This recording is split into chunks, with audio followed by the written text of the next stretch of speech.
Welcome back to Danville. Sorry about the broadcast issues. We're working on another Wi-Fi, so if it goes down, well, I guess it's not our fault. But the players are on the field. The national anthem has been sung, and we get ready to go. Let's get the starting lineup forced for the Cornbelters coming to the plate. Tarek Thompson-Allen leading off in center field. He's followed up by Zach Zykowski and Landon Johnson. Middle of the order is Will Jeske, Will Flanagan, and Chase Mason. He's doing the catching today. And then the bottom of the order is Griffin Brown, Austin Wiegand, and Eddie Letamendi. Malachi Paplanis will be the starting pitcher. But first they'll have to face the opposing arms and the opposing defense of the Danville Dans. Bryce Riggs is the starting pitcher this evening. The right-hander steps onto the mound, gets the ball back from his third baseman, and we get ready to go. Bryce Riggs, 13 innings pitched, under 1 ERA. That is impressive. Tarek Thompson-Allen, the left-handed hitter, is into the box, and we get ready to go. Play ball, says our home plate umpire, and the first pitch from Riggs is a check swing and a called strike for strike one. Tarek Thompson-Allen coming into this game, 4 for his last 10 at the plate. 0-1. Riggs gets set at the waist. A little bit of a leg bounce, and he comes home with the 0-1, which is just low. The count is even at 1. It's Thompson-Allen, followed by Zykowski and Landon Johnson. Allen back into the left-handed batter's box, left on right matchup, and here comes the 1-1. It's a fastball, and it is just low, 2-1. It was on the inner half of the plate, but just below the knees, as was the last pitch. 2 balls and a strike to the leadoff man, the center fielder, Thompson-Allen. 2-1. Pitch way inside. Well, this one's got to be perfect. A 3-1 count. Thompson-Allen, they should be looking to hit something hard, of course. You'd love to get him on base, make Riggs sweat a little bit. Likely a guy hasn't seen a ton of base runners as of late. 3 balls and a strike, a hitter's count for Tarek Thompson-Allen. He takes a big cut at the 3-1, and it's swung on and missed, 3-2. Count goes full.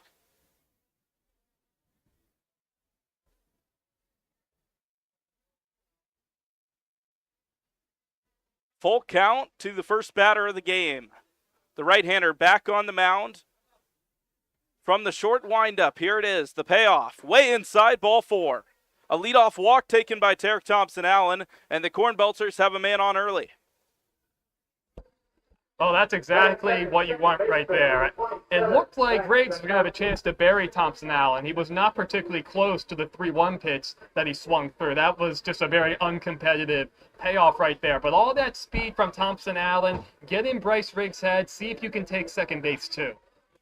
Starting infield of Maestris, Arguilis, Coates, and Como, as the first pitch to Zach Zykowski is a slider on the outside edge for a called strike. Starting catcher, Vargas for the Dans, and Riggs on the mound. No balls and a strike. Allen with an aggressive lead off of first. He hesitated, and the pitch is fouled off.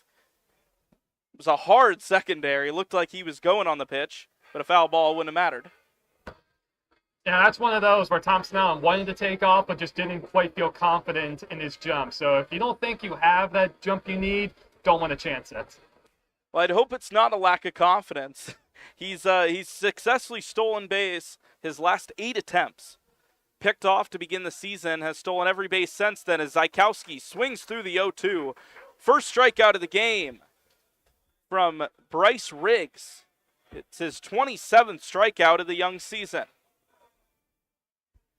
Well, and this is a guy, too, at least on Prep Baseball Report. He'll get the fastball up to 93 to go along with a good curveball. So this is a guy on paper who can definitely rack up some punch-outs. It's Middleton, Dilworth, and Downs in the outfield. And here comes the first pitch to Landon Johnson. It's outside. Daryl Dilworth, the second, is out there in center field, way deep. It's 4:07 in center field. A stark contrast to the 330 down the lines. A deeper ballpark than the Cornbelters are used to, especially down the lines. The 1-0 just a bit outside. Landon Johnson quickly works himself to a hitter's count. Well, that's the first changeup of the night from Bryce Riggs, and it had quite a bit of life on it, just left it up and it tailed away. Struggling to find control after the strikeout is Riggs. 2-0 to Johnson is in there for a strike. It was another changeup, this time over the heart of the plate. Landon Johnson has been extraordinary. He's 2 for 4 yesterday, but 17 of his last 37 for the Cornbelters. He had his second home run of the season on Sunday. The 2-1 on the inside corner. That's a strike, 2-2. Riggs working back into it. Well, that's a fantastic sequence with the changeup and then the breaking ball to work back into the count. It's anybody's guess what it'll go with now on the 2-2. Thompson Allen still on first after the walk. And here's the 2-2 to Johnson. Outside fastball, just outside. And the count once again goes full, this time to the 3-hole hitter.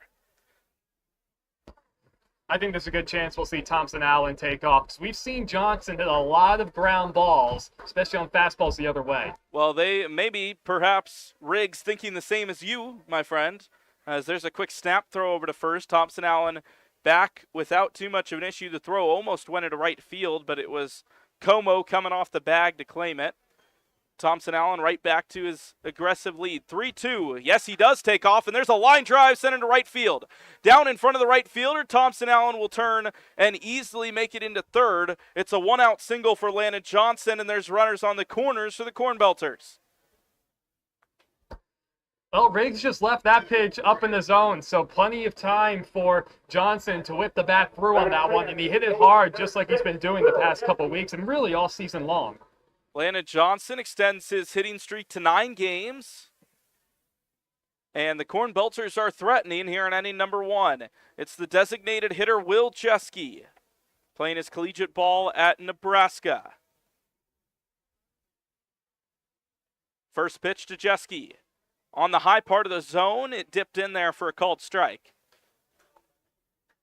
The middle infielders into double play depth, especially with Landon Johnson. Not much of a threat out there on the base paths. No balls and a strike. The pitch from Riggs popped up to the screen, and it's quickly 0-2. The screen here at Danville Stadium actually extends up into the overhang. So if you were sitting behind home plate hoping for a foul ball, I've got bad news for you. But the foul ball clangs off, and a new ball's in play. No balls, 2 strikes. Left fielder is slightly in Middleton, and here's the 0-2 to Jeske. High, taken for a ball. Well, Riggs really reared back on that one, going for the swing throw on the high fastball. Good job from Jeske to lay off. Riggs with an impressive 17 strikeouts per 9 innings. And he's looking for another one. 1-2. Ground ball, a chopper. That's enough to score Thompson Allen. The throw will go to first, and Jeske beats it. Had it by half a step. And it's an infield single that drives in a run for the Cornbelters. Well, you got to give Jeske all the credit in the world right there. He's not the fleetest of foot by any means, but he absolutely busted it up the box. And a poor play from Sebastian Arguillas at short. I'm not sure if he just underestimated the speed of Jeske getting up the line, but he took his time with that and it cost him. He had to get the ball out quickly. I'm wondering if he gave a half look back to home to see if perhaps he had a shot at the plate. And by the time he looked toward first base, he didn't have time for either. Will Flanagan's in the box with 2 on and 1 out. The lefty will face the first pitch from Riggs, and he slashes a foul ball down the left field line and into the bullpen. Unlike the bullpens at the Corn Crib, the bullpens here at Danville Stadium are enclosed behind a fence right next to a batting cage. Both teams have access to a batting cage before the games versus the one at the Corn Crib out in center field beyond the center field fence. An 0-1 pitch, fouled away again, another fastball. Quickly ahead 0-2 is Riggs. Whether intentional or not, we're seeing a lot of fastballs up in the zone, especially four-seamers, and a few late swings from the Cornbelter hitters. But if they're able to make that adjustment and start to get the bat head through, that could be some loud contact. So Flanagan well behind in the count. 9 strikeouts on the year, trying to make sure he at least gets the ball in play to avoid number 10. The 0-2, a ground ball, this could be 2. It's Coates to second for 1, back to first in time. The Danville Dans turn 2 to escape the frame, but not before the Cornbelters strike first. It's 1-0 here in Normal. And we will send, or in Danville rather, and we'll send it to break as the music plays loud. I'm not sure how much you can hear it, but we'll talk about it after the break here on the Cornbelters Radio Network.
Welcome back to Danville Stadium. It's the bottom of the first inning. The Cornbelters take a quick 1-0 lead. Now, like I said, I'm not sure how much you can hear it on the broadcast, but there is a band playing here in Danville Stadium. It's a collection of students at the First Gig Rock and Roll Camp here in Danville, Illinois. And, Evan, I know you're not necessarily the biggest fan of rock and roll, but it's cool to see some local bands getting some action. I mean, it's a huge crowd. It's probably the biggest crowd they played in front of. What you just said about that. I have a feeling that right now they're thinking, they picked up quite a bit on my microphone. They're good. They're also very loud, and it's reverberating off the wood. And I don't know the concerts. I much of it. Well, I'll try not to ask you another question until they're done. But we go to the bottom of the first. The defensive alignment for the Cornbelters is as follows. Left to right in the outfield, Griffin Brown, Tarek Thompson-Allen, Austin Wiegand. The infield is Will Flanagan, Eddie Letamendi. Then on the right side, Zach Zykowski and Landon Johnson. And the battery is Chase Mason and Malachi Paplanis. Paplanis making his first start of the season. He is towing the rubber as we speak. He'll face the first 3 hitters in the order, starting with the center fielder, Darryl Dilworth. First pitch. And that's the ball right back up the middle and through for a base hit. It was a line drive hit hard off the bat of Dilworth, who's hitting .367, and now a tad higher than that. Yeah, that ball was absolutely smoked, but it was nowhere near as loud as the music was as it was coming in between innings. Yeah, I am relieved that that's over. Like I said, they're good, but that's the closest I've ever been to a concert, and I don't need to go to one. Yeah, my eardrums are still shaking, Evan. Man leads off first in Dilworth, and Arguez into the box. He takes a first pitch fastball on the outside corner for a called strike. Sebastian Arguez, a homer and 11 RBIs on the season, playing in his 21st game. The front end of this Danville order has been extraordinary. Arguez hitting .378. Runner on the move, a ground ball to the right side. Hit and run was on, and the ball is bobbled by Zykowski, who is scrambling at second base to get back into his position after covering the bag. Everybody's safe. It's an error on Zykowski, and there's 2 on, nobody out after Zykowski's 5th error of the season. Yeah, that was a tougher play than it really looked from our end. The ball wasn't hit hard, but Keep in mind, we're not playing on turf tonight. That ball took a pretty wild in-between hop at the very end. So to the batter's box struts Graham Maestros, excuse me. Runners on second and first, no one out. And the pitch from Paplanis, taken high for a ball. Graham Maestros has raked this season so far in the Prospect League, 325, and is second in the entire Prospect League with 5 home runs. Perhaps more impressive, his 11 stolen bases, 1-0. Swung on and missed on a good slider from Paplanis.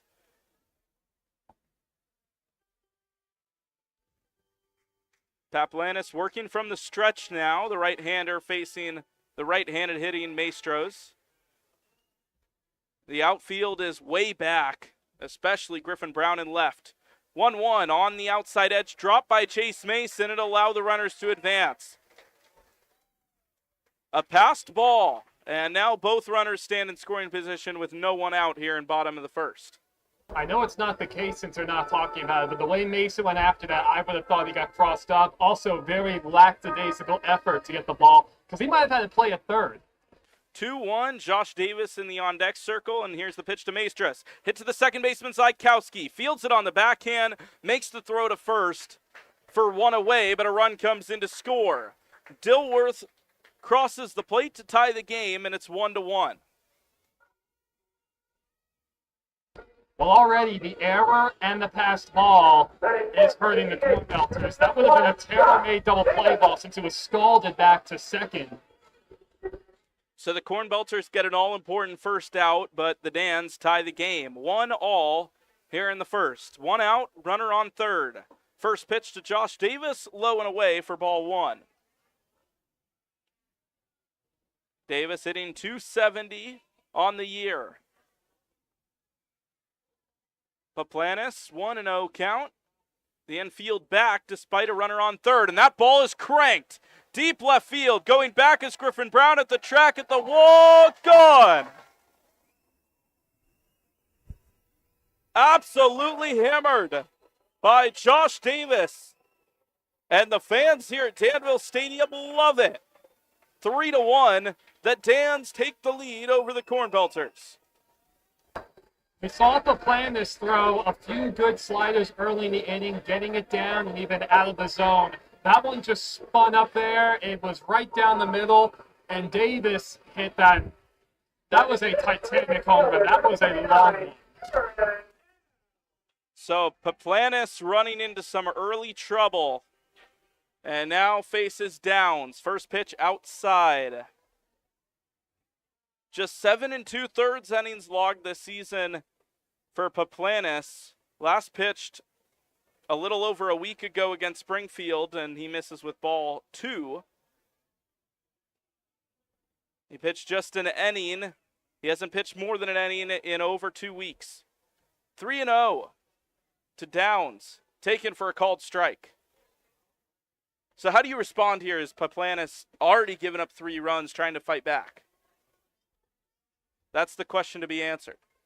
3-1, or 2-1, excuse me, as they fix the scoreboard in left center field. 2-1 pitch, low for a ball.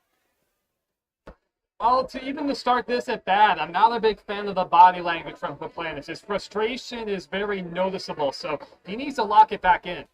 Aaron Downs rips at the 3-1, past the glove of Letamendi and into left field. Third hit of the inning for the Dans, who despite back-to-back losses have come out of this game with a vengeance, trying to put this division away with games to spare. Now, look, I do understand you had the pass ball, you had the air run Zykowski earlier in the inning, but Paplanis is not missing any barrels. Pretty much anything off the bat of a Dan hitter right now is hit hard. It's the catcher, Nate Vargas, the next to bat, playing in just his 8th game of the season. First pitch low and away from Paplanis. A rowdy crowd here at Danville Stadium. So they've come to see their Central Division leading Danville Dans playing a huge game. Snap throw to first, back in time, standing up is Downs. The Cornbelters infield in position for a double play. Zach Zykowski closer to the second base bag than perhaps he would normally be facing a left-handed hitter. And here's the 1-0. And the pitch goes high, 2-0. Not much of a shift in the outfield. Tarek Thompson-Allen straightaway center field, facing the left-handed hitting Vargas. The 2-0 is a curveball on the outside corner for a called strike. 2 balls and a strike. Paplanis trying to work out of this one. No action in the bullpen from the Cornbelters, but you wonder, considering Paplanis' typical outing of just a couple of innings, how long they'll give him in this game. 3-1. Pitch is a ball, and is 2-1, now 3-1. 1 away. The catcher Vargas has sat the last 2 games, but was 3 for 3 with a couple of runs scored last time out. Takes ball 4, high and outside. A 1-out walk, and there's now 2 on once again. Yeah, we're in a dangerous situation. We're getting to that point where I'm a little surprised that no one's gone out to talk to the players, whether it's Mason or a coach. We're starting to get close to that point where you have to think about getting someone up in the bullpen. So Grant Como will bat. And traditionally you see hitters hit a little better at home than on the road. Well, that's not the case for Como, hitting just 176 here at Danville Stadium, 286 on the road, but trying to find a hit in a big spot as the first pitch is a fastball well outside for ball 1. This is now 4 consecutive hitters that Malachi's fallen behind in the count, whether it's the fastball or the breaking pitch. Como, the first baseman, digs back into the right-handed batter's box. Pitch comes home, and it's fouled high up into the air to the right side toward a few kids in some lawn chairs, but I believe it landed on the overhang. The count is even at 1.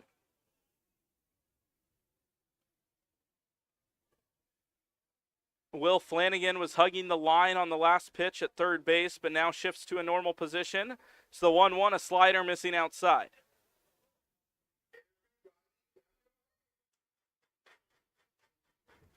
Paplanis back onto the mound, just trying to will himself out of this inning.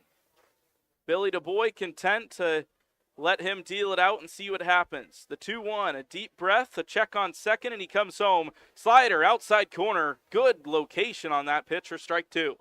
That's the best one we've seen from him this inning. It was sharp, it was crisp, and the location was there. 2-2. Paplanis checks on second and comes home with a purpose. Strikes him out. Slider, same spot, perhaps a little lower. And there's 2 away. That's a big second out for the Belters starter. Well, look, now if you can work your way out of this, only allowing the 3, you're not in a horrible spot despite all the loud contact. And if Paplanis can repeat that slider, it could set him up to settle into this game. So now the 8-hitter to the plate. It's the left-handed hitting Taft Middleton, and he takes ball 1 inside. And I guess the upside of the long inning is now you get to face the bottom order hitters and try to find some quote-unquote easier outs. Paplanis comes home with the 1-0. It's flared into left center field. Tracking it is Brown, and he makes the catch. 3 runs for Danville. They are rolling, but can the Cornbelters respond? We will find out when we get back here on the Cornbelters Radio Network on the Colonels Collegiate League YouTube channel.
Welcome back to Danville. The Dans strike early. The Cornbelters did too, but maybe not as intensely, I guess would be the right word, but a chance to do that here as they send the middle of the order to the plate. Riggs on for his second inning of work, and he delivers a first pitch strike to Chase Mason. Mason has not played in his last 2 games, but gets the start behind the dish tonight. He stares down the 0-1. Here it comes from Riggs. Off speed, it broke outside away from the hitter, and it was taken for a ball. Mason, an 8-game on-base streak, trying to stretch it to a season-tying 9-gamer. As the 1-1, a fastball on the outside edge called strike, 1-2. He's got Griffin Brown and Austin Wiegand following him up. And we'll see what they can do here to try to combat this 2-run deficit. 1-2, pitch from Riggs. It was a curveball spiked down into the dirt, 2-2. Well, it's a good sign from Mason that he was able to see the breaking pitch out of Riggs' hand. He spit on it. So hopefully he can get a fastball in a decent spot with the count even. 2 balls and 2 strikes. Mason digging back into the right-handed batter's box. Riggs, the righty, comes home. That pitch is fouled away back over the screen and out of play. Chase Mason just finished up his 3rd season at Carl Sandburg, getting a medical red shirt in 2023. He'll be transferring to U-Indy after a season where he hit .346 at the JUCO level. Here's the 2-2. That one's hit into center field. Taking a couple steps back is Dilworth, settles under it, and makes the catch. There's one away.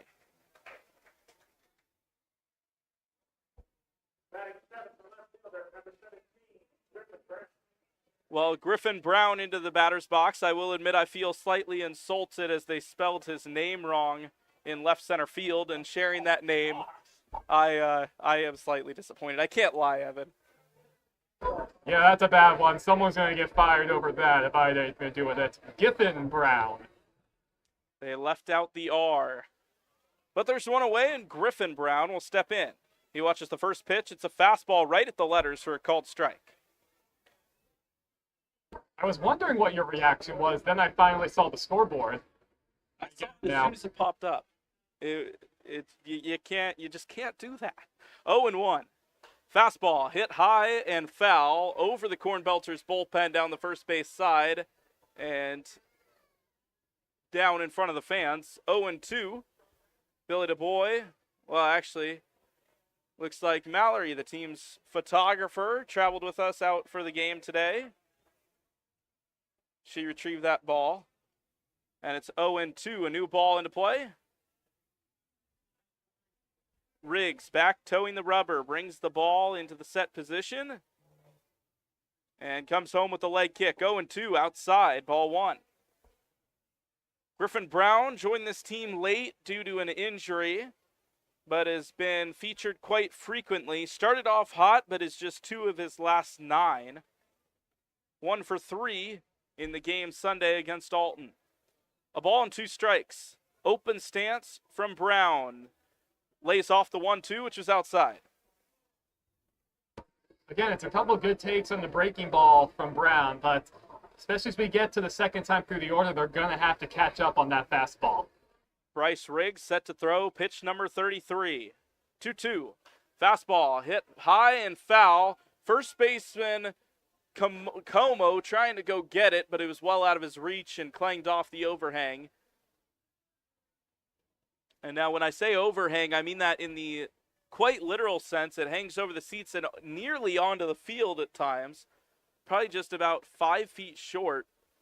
And as mentioned earlier, that screen, that netting extends all the way up onto the overhang itself.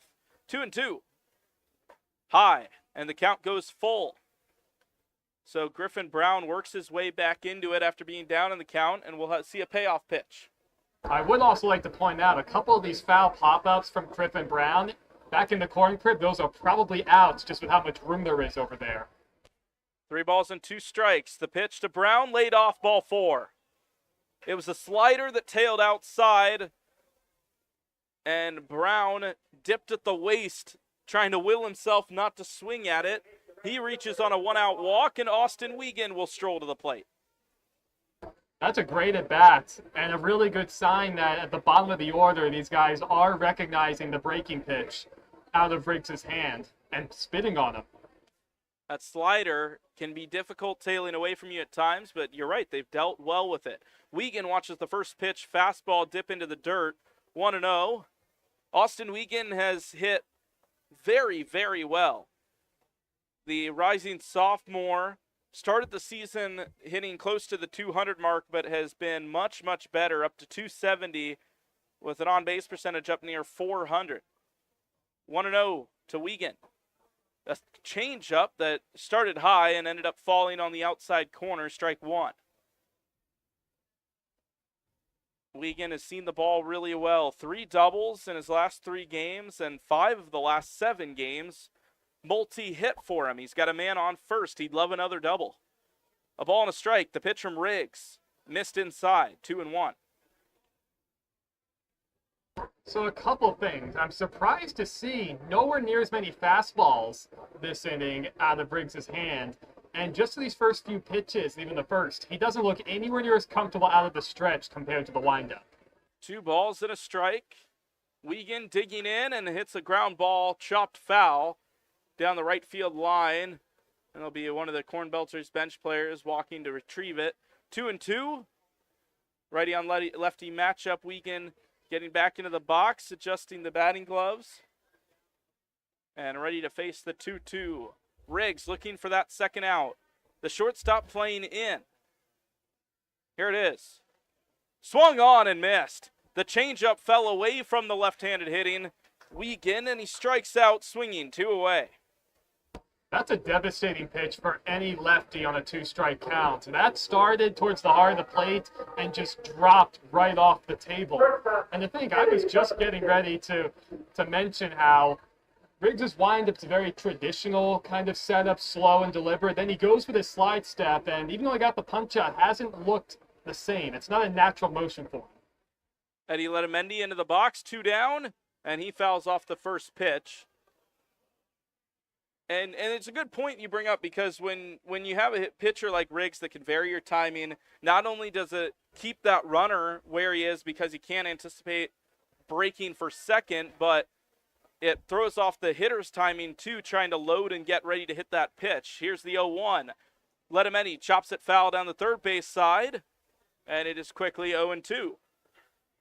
Well, and that's why in recent years you're seeing, especially at college ranks and the pros, these back-end relievers who throw hard and are often coming in the middle of innings. Most of those guys now are just going out of the stretch exclusively. We're seeing more of that at the college ranks.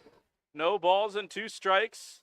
Both teams up at the fence of their dugout, and here's the 0-2. Swung on and missed. Strikes out Letamendi, and the Dan Strand, a runner at first base. A 0 up on the scoreboard. We go to break. We'll be back in just a moment.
Bottom half of inning number 2 here from historic Danville Stadium.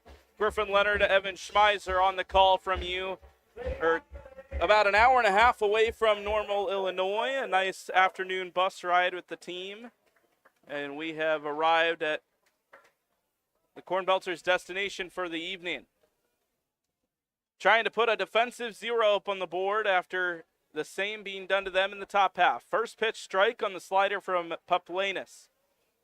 Paplanis, 26 pitches in the first frame, 2 earned runs off of a tough go at it, 3 hits. And the 1-0, or the 0-1 rather, is fouled off right into Chase Mason behind the plate. 0-2. 2 of the 3 runs were earned for the Cornbelters in that first frame due to the error by Zykowski. The 0-2 misses outside. It's Colton Coates, the only Dan not to hit in the first inning. Coates playing second base tonight, hitting .205 on the season. He digs in, and here's the 1-2 from the right-handed throwing Paplanis. Ground ball right side. Landon Johnson takes 2 steps over, but the ball rolls foul.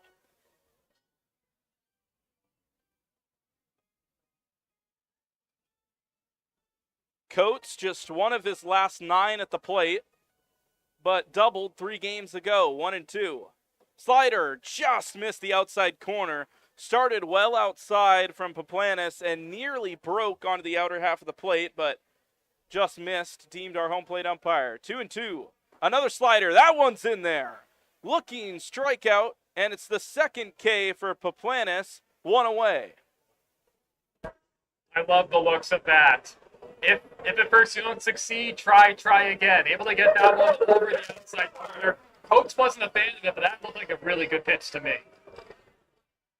Daryl Dilworth, the second, back to the plate for the second time today. He singled his first time up.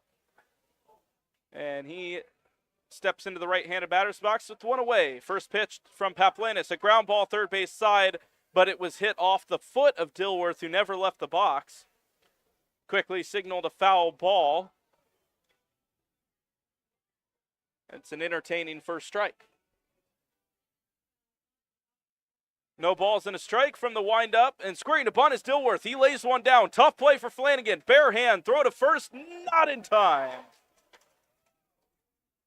It was a perfectly placed bunt, far enough away from Paplanis that he couldn't get to it. And Flanagan had to run about 40 feet down the line. Made a heck of a play considering the circumstances, but the leadoff man, Dilworth, a bit too fast. Flanagan did all he could on that. He went with the bare-handed force, but Dilworth just beat the play. Good job getting the bunt down, especially with Flanagan playing back.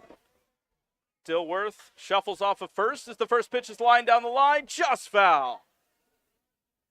It was tailing the whole way off the bat of Sebastian Arguiz, and it's a long first strike.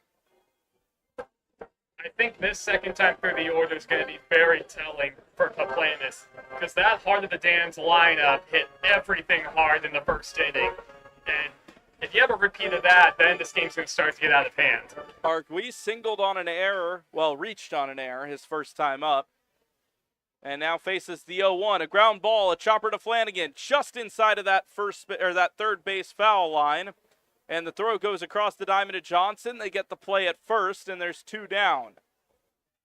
I know Will made that look really routine, but, trotting in and towards the third base bag and then throwing off balance across your body, it's a long throw. Flanagan made a perfect throw across. That's the kind of play that you'd love to see from a Division I caliber third baseman. So Flanagan makes the play. There's 2 away, and it's Graham Maestros. He watches the first pitch slider drift high, ball 1. We talked earlier, Maestros, his uncanny ability to steal bases despite being in the 3 hole, which is normally a slower position. He had 4 stolen bases against Du Bois County on June the 9th. 1-0. Fastball, tailed low and away, 2-0. Maestros, the third baseman, has Dilworth on second base, being half-heartedly held on by Zach Zykowski. leaving a big hole open on the right side of the infield. 2-0. A slider dipped away, 3-0. Planets might be pitching around Maestros just a little. Just with all the power, you don't need to give in here. But granted, you have a guy in Josh Davis who's almost just as dangerous on deck. 3 balls and no strikes. A spaghetti move from Paplanis. And yes, you mentioned Josh Davis in the on-deck circle. Hit a monster 2-run home run his first at-bat. Awaits in the on-deck circle. But first the 3-0 to Maestros. It's a slider in there for a strike on the inner half of the zone, but definitely caught a good part of the plate. Spaghetti move. That's a new one. Never heard that before? No, never. So I've been calling it that my whole life. 3 balls and a strike. Pitch from Paplanis just low, and a 5-pitch walk.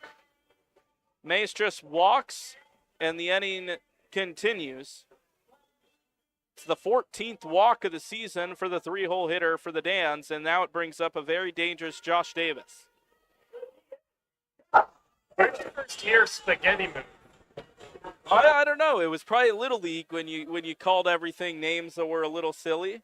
But I've heard that all over the place. I don't know. I figured it was universal. Maybe it's a California thing. There's the first pitch strike to Josh Davis. The fence around this ballpark, unlike the corn crib where it is higher in some areas, it's consistently level, but there's the scoreboard in left center and a couple of taller sponsorship boards as the 0-1 misses low and away.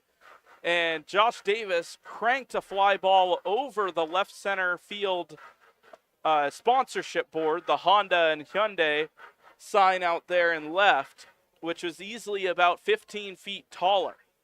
A ball and a strike. Runners on second and first. Pitch from Paplanis, check swing foul ball. It was certainly not intended for Davis to make contact there, but he does, and it's 1-2. I'm a little surprised for this sequence from Josh Davis. He took a fastball right down the middle first pitch. He took another fastball called low that I thought was a good pitch. Then you have the awkward check swing at the curveball that was probably out of the zone. 1-2. Fastball outside corner, strike 3. Davis goes down looking. It's the second looking strikeout of the inning for Paplanis, who gets out of inning number 2 without any damage. We go to inning number 3 here in Danville.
Top half of inning number 3 here in Danville. It's the top of the order for the Cornbelters.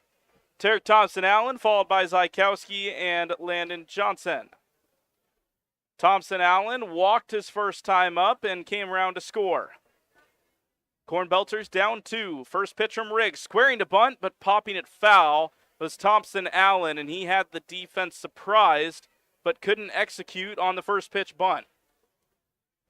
I love the idea. As we all know, Thompson-Allen can fly, but it's one of those, he got He got the bat hit down. It wasn't level the way it needed to be. That's why he popped it up.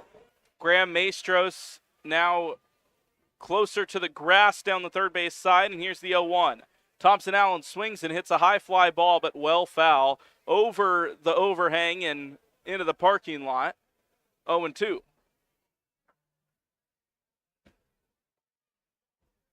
Thompson Allen behind in the count. He's got Zykowski in the on-deck circle. 0-2 to the leadoff man. Ground ball, second base side. First baseman comes off the bag. Tough play for the defense. And he got him. Oh, boy. And Tarek Thompson Allen does not like that call one bit. One out here in the top half of the third. Well, neither did Billy DuBois. Oh, Billy's really chirping at the field umpire right now. That's J.R. Hodges out there, and I think Thompson Allen got hosed on that play. That was not a good call at first. It was bang, bang, but I would have to agree with you. I think he was there by a quarter of a step or so. As Zach Zykowski hits a high fly ball into center field. Kind of slipping out there was Dilworth, but the ball lands about where he started, so he doesn't have to go too far to make the play. Quickly 2 away. And it may not seem like much, Evan, but it can be such a momentum shift. If the Cornbelters are able to get the leadoff man on down to, obviously you can't play the what if game, but it's frustrating to see a call not go your way to start the inning, and now there's quickly 2 down and nobody on for Landon Johnson. First pitch, low and away. It changes the whole complexion of the inning. Especially in the first, you got Thompson Allen on, then Johnson singled to get him to third. And Johnson rips a hard one-hop ground ball to the second baseman, Coates, fields it cleanly, and throws on to first. So the Cornbelters go 1, 2, 3, and we head to the bottom half of the third. We'll be right back on the Colonels Collegiate League YouTube channel.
Bottom half of inning number 3.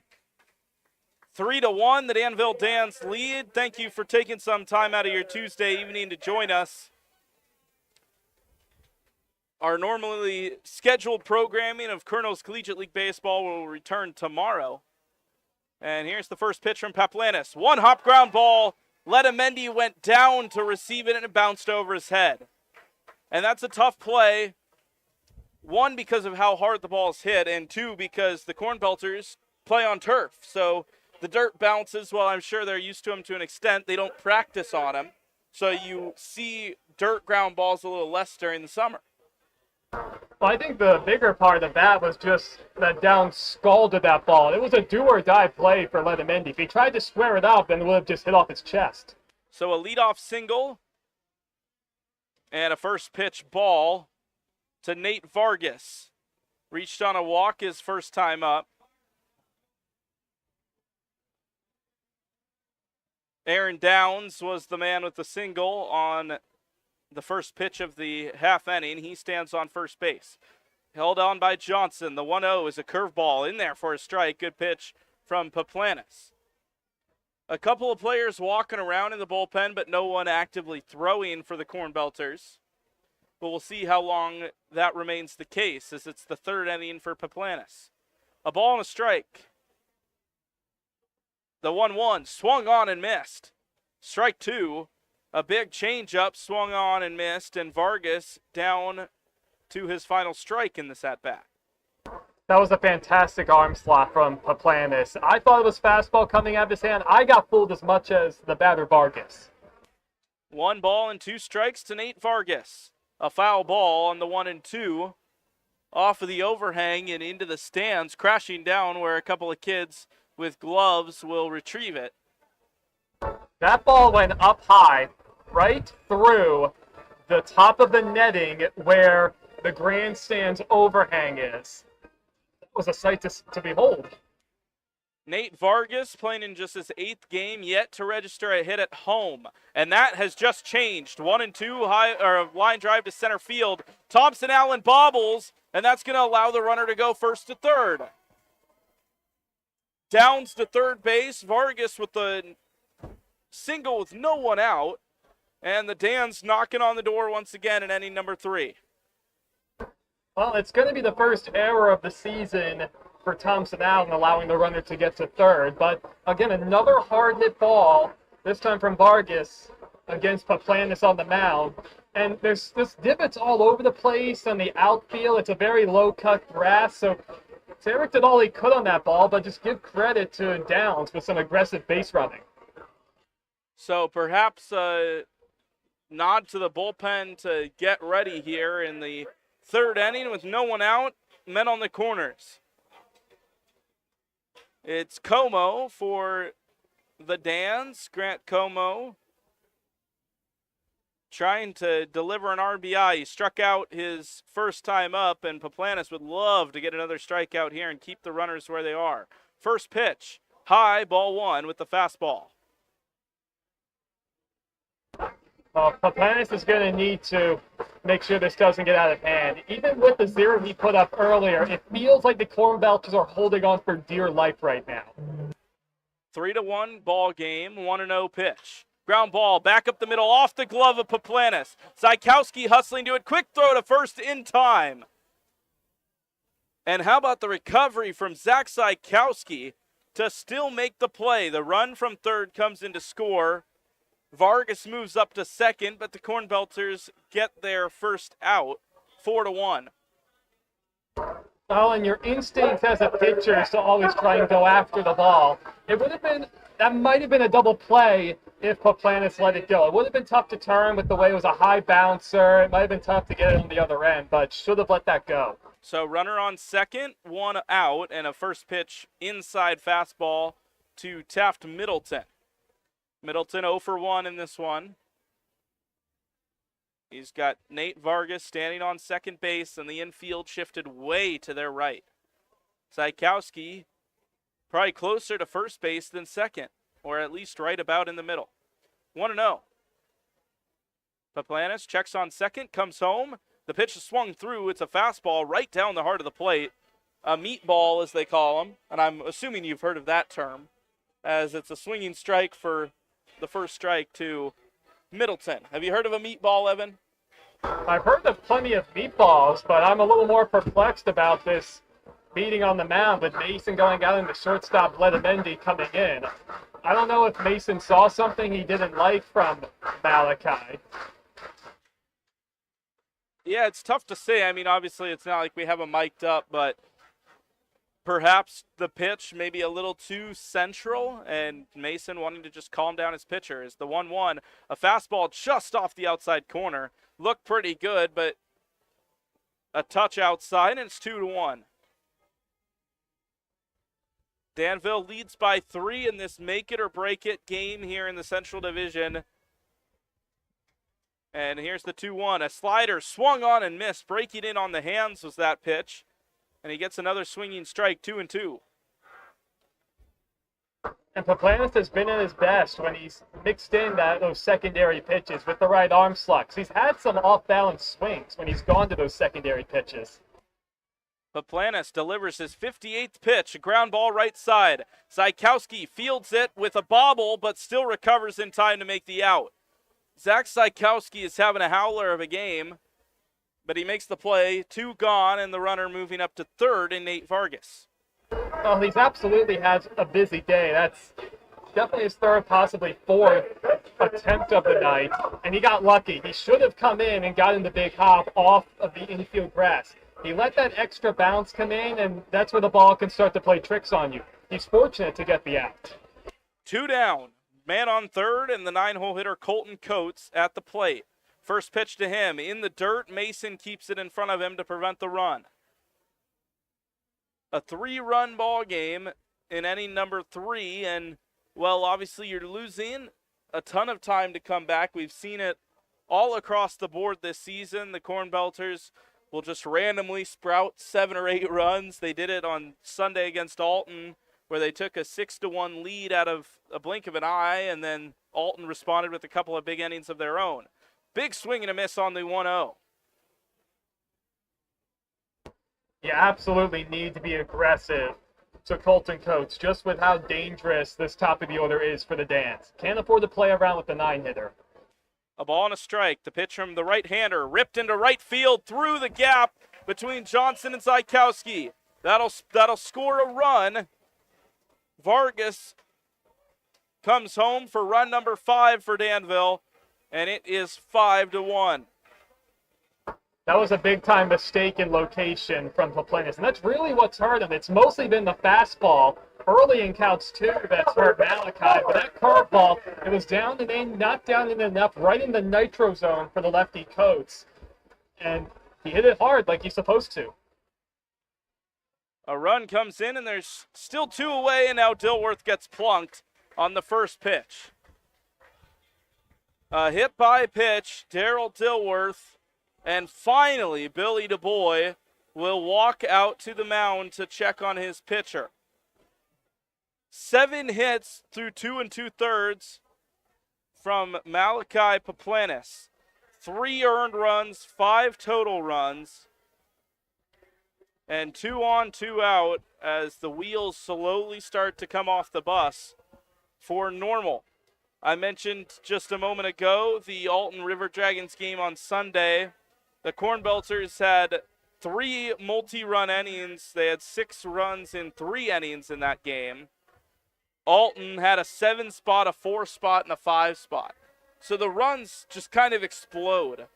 And it only takes 1 run or 1 inning to get back into it, but on the flip side, it only takes 1 inning for this to get really ugly really fast.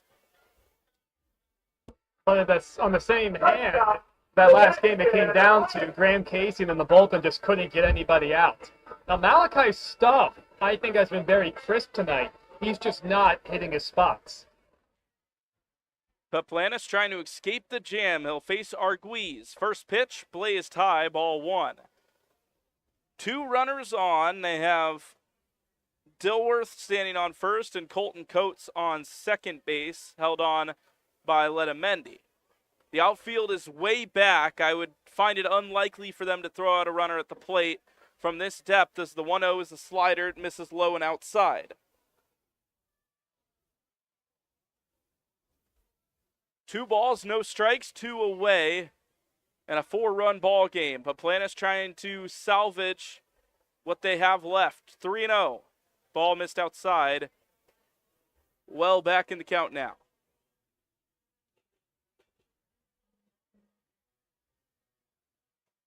Some action in the Cornbelters bullpen. It's a left-hander that's a right-hander. Just playing a little bit of catch as the 3-0 is in there for a strike. We'll see if we can spot that number.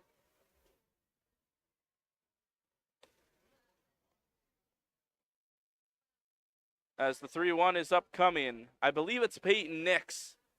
As the 3-1, a check swing, but in there for a strike, and the count's full.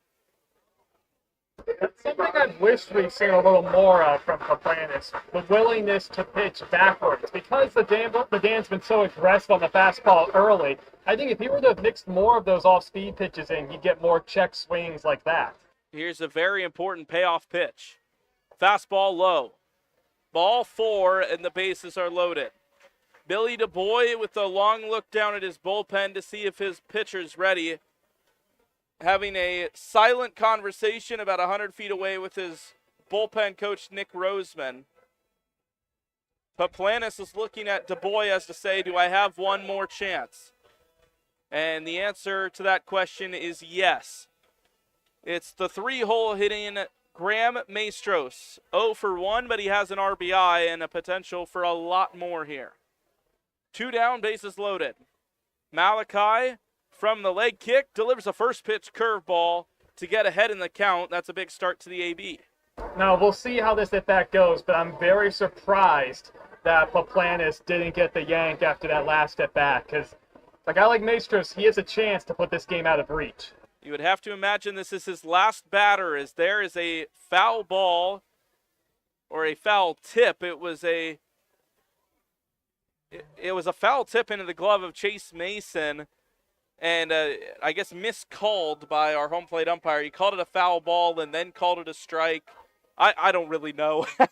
But here's the 0-2, a very important 2-strike pitch. Curveball in there for a strike. He froze Maestros.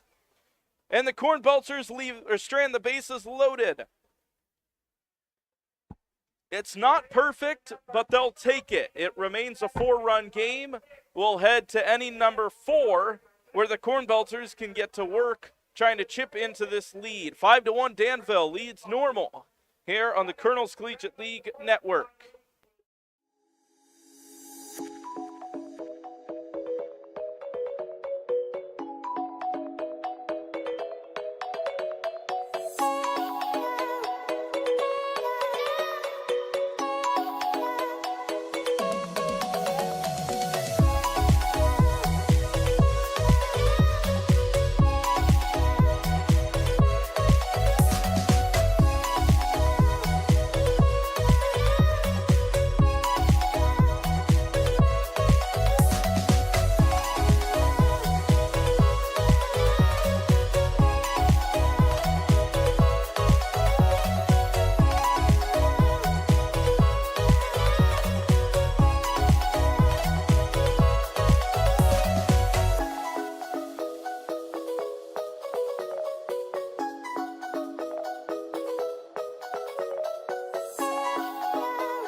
Top of the 4th at Danville Stadium. I'm Evan Schmeiser, joined by Griffin Leonard. 5-1 Danville is our score. In a game that, other than the top of the first, has been all Dan's. Couple pretty quiet innings from the Cornbelters offensively since the 1 run scored in the first. And the Dans, already 7 hits, have come out swinging and have hit a lot of balls hard. Bryce Riggs to Will Jeske, right on right. First pitch at the top of the 4th is a breaking ball in there for a strike to Jeske. Will, the DH tonight, came in hitting .286. Extended his 6-game hit streak to 7 with an RBI single in the first. 0-1 the count, Riggs out of the stretch, and a changeup misses low. This is such an important inning for the Cornbelters. You get a little bit of momentum, stranding the bases loaded. Got to have the bats come alive now in the 4th. Riggs set at the belt. And the 1-1 off the fists to the right side. He gets past the first baseman Cameo, coats up with it, tossed to the pitcher covering, not in time. Will Jeske, a ball that sawed him off essentially, able to beat the play. Just the 3rd hit of the night for the Cornbelters, but Jeske 2 for 2 and potentially a chance to make some inroads. Yeah, sometimes it's better to be lucky than good, right, Evan? I mean, you got probably the worst contact I've seen for a hit this season for the Cornbelters. But it falls in that no man's land, and it's a leadoff single. You'll take it down 4, without a doubt. Dan set up to turn 2. Will Flanagan, the lefty, will bat. Slide step delivery, downed and in for a ball. Flanagan bounced into a 4-6-3 double play, and that ended up ending the rally in the first. Flanagan comes in hitting .370. 3 home runs, 16 RBIs. the leader in RBIs for the Cornbelters. On the ground towards second. Up with it is Coates. He goes to second just in time to retire Jeske, who went in diving head first. So Colton Coates took a chance to go after the lead runner, but able to do so. Flanagan aboard on the fielder's choice. Now 1 away, 5-1 our score. It brings up Chase Mason, the catcher.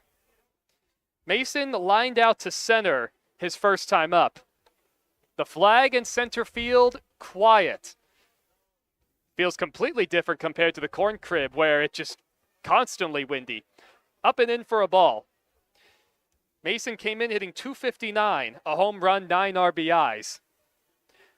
A good, lively crowd on a Tuesday night at Danville Stadium, in a ballpark that's been around since 1945. The 1-0 pitch right down the middle for a called strike. It feels Wrigley-esque. Granted, the first time, I'm going to go for the first time on July 4th to watch my Phillies, but the way the wood grandstands overhang and everything's right on top of each other. The 1-1 fouled straight back into the netting. And that netting that doesn't quite extend to the dugouts, of course, protecting everyone right behind home plate. We're practically right on top of home plate.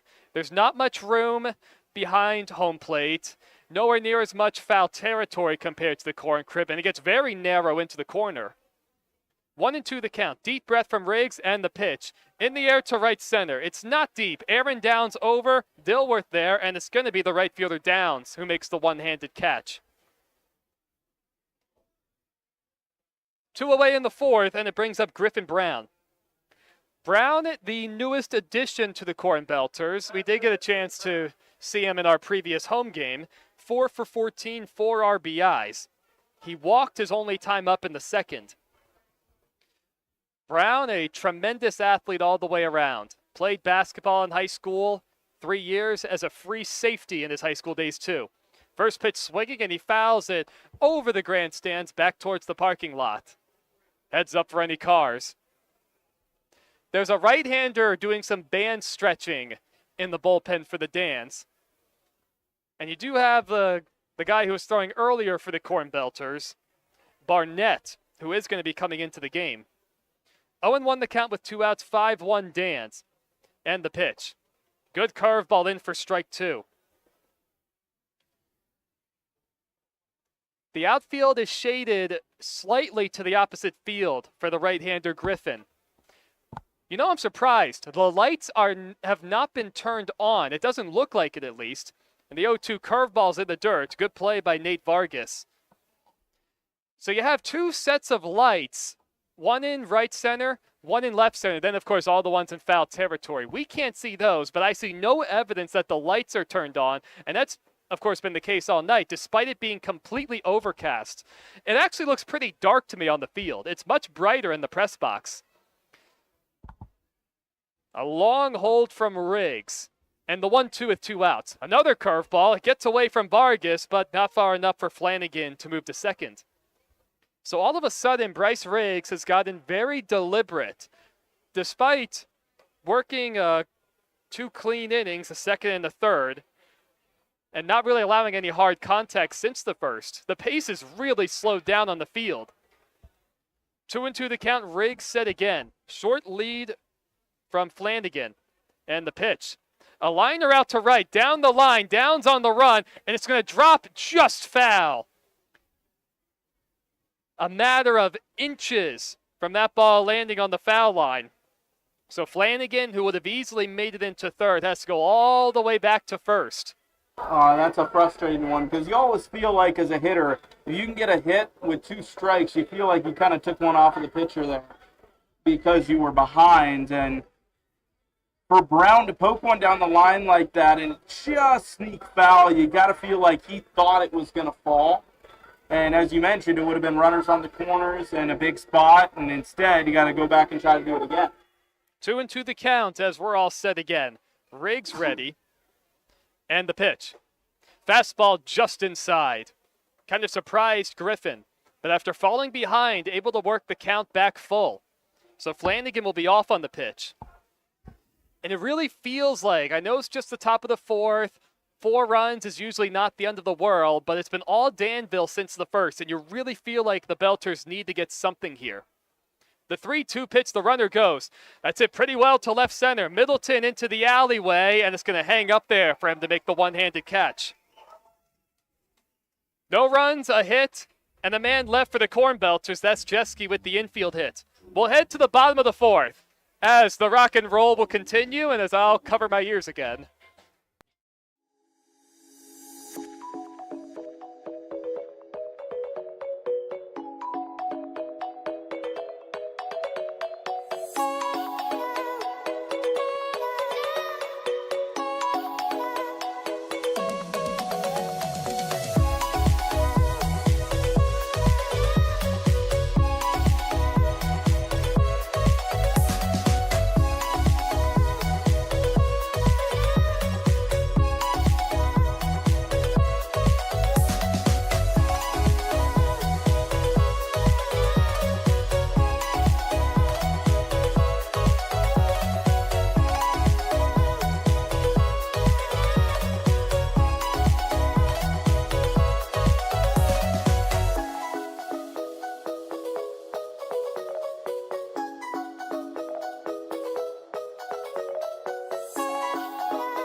Bottom of the 4th, ladies and gentlemen, on the Colonel's Collegiate League YouTube, 5-1 dance. And a new pitcher for the Cornbelters, Logan Barnett out of Dayton, will take over on the mound. And he's been very good. His 9th appearance all out of the bullpen, 1-0. He does have a save to his credit. 1.17 ERA in 15 and a third innings. 12 strikeouts. He's allowed less than 1 base runner for each inning. Now, his last outing against the Burlington Bees 5 days ago, he did go 2 2/3 out of the bullpen in that 16-7 affair. Actually picked up the win, allowing 3 hits and an earned run. And he's looking for a clean inning. Twice tonight, the Dans have sent 8 men to the plate, including their last time up in the 3rd. Josh Davis, Aaron Downs, and Nate Vargas will be the hitters. Out of the stretch exclusively. And a check swing back to the box. It gets past the pitcher towards second. And what in the world happened there? The throw to first is in time.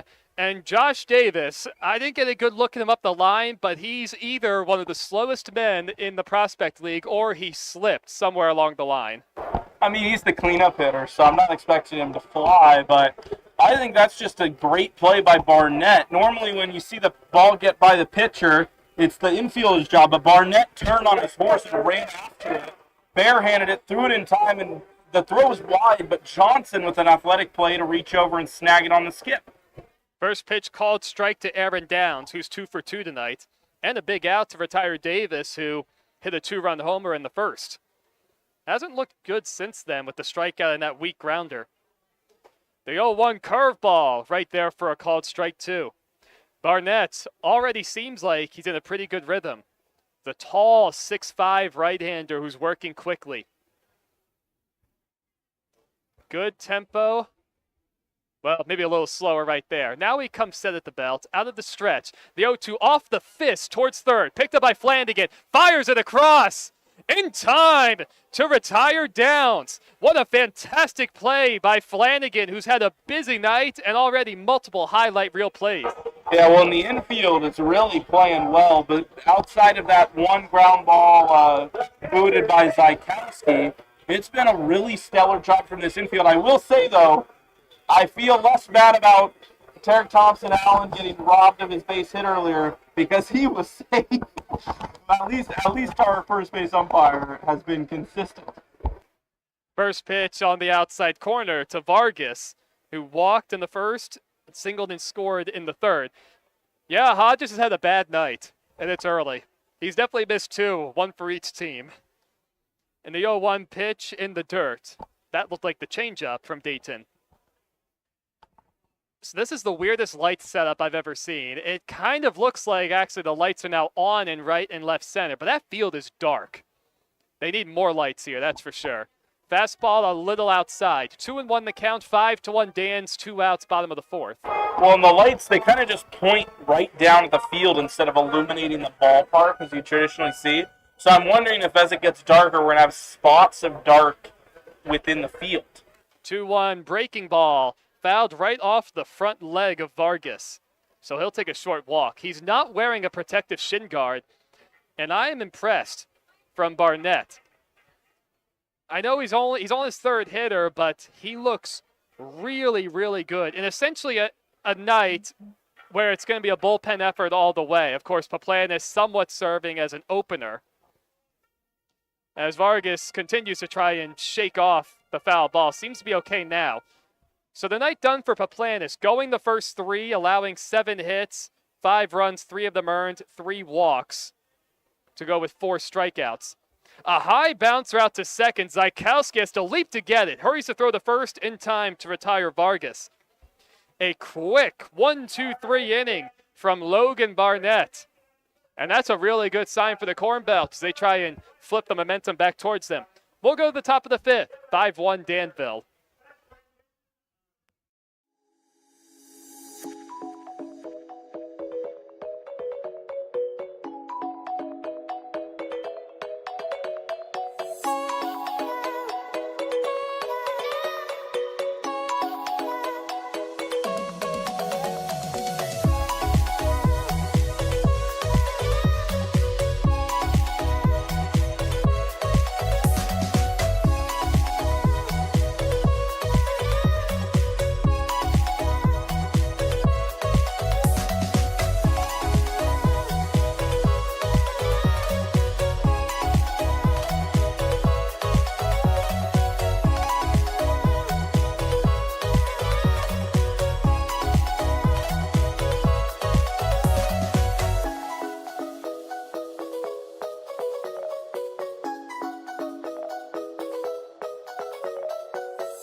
Top of the 5th as the Cornbelters are looking for some offense as they trail 5-1.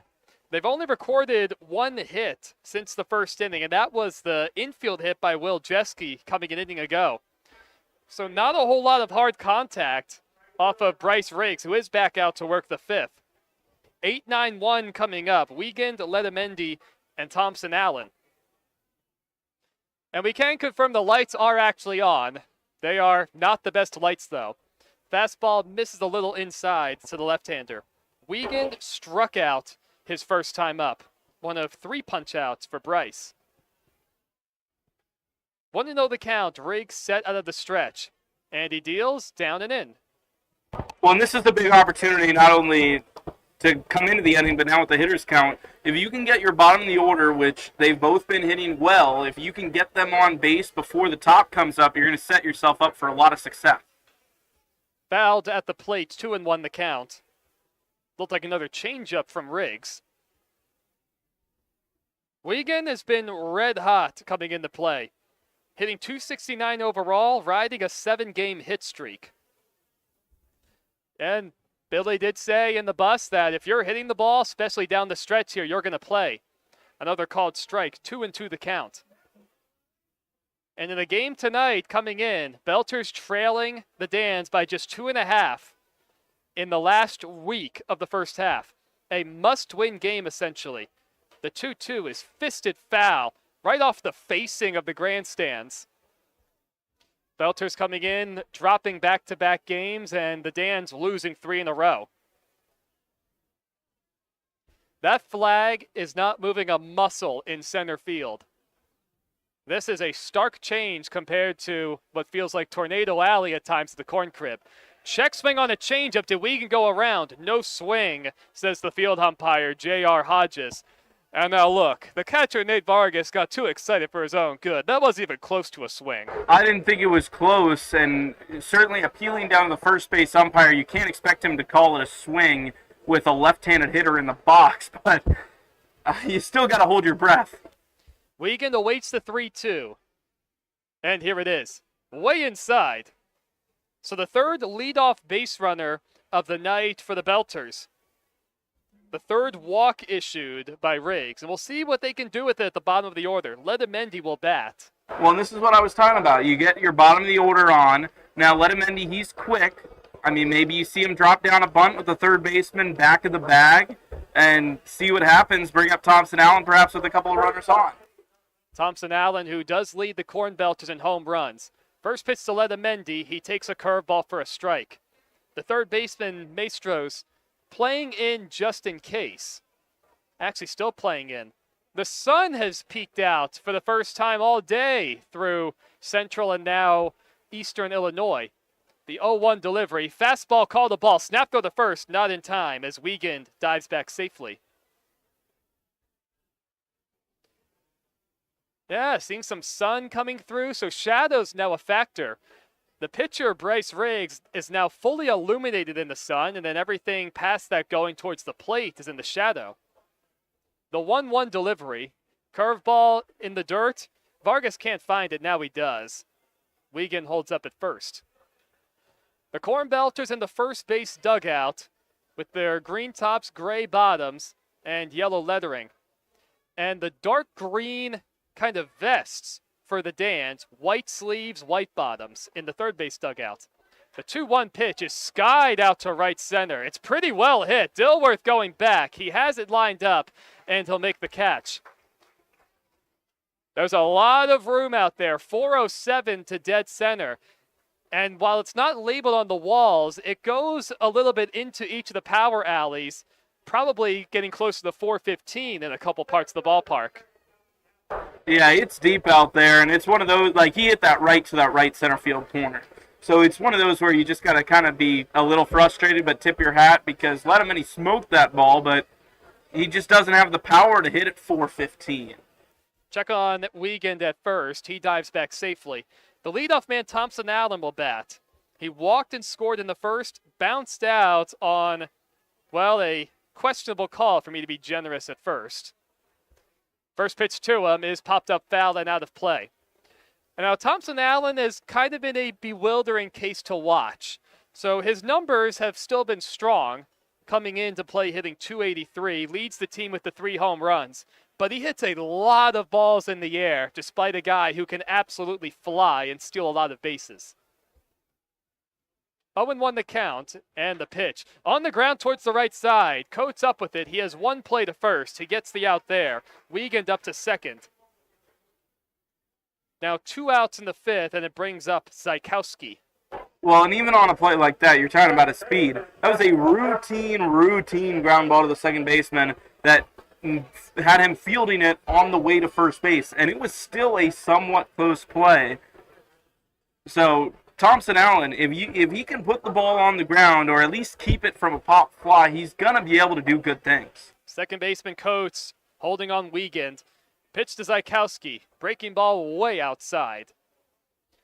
Zach lined out to center his last time up, also struck out in the first. Came into play hitting .338. Mentioned earlier, riding a 17-game on-base streak coming into play. And the Belters could use a hit. The outfielders are all deep. Throw over the second, and diving back safely is Wiegand. Just got his hand in. One of those inside moves with Coates sneaking in there.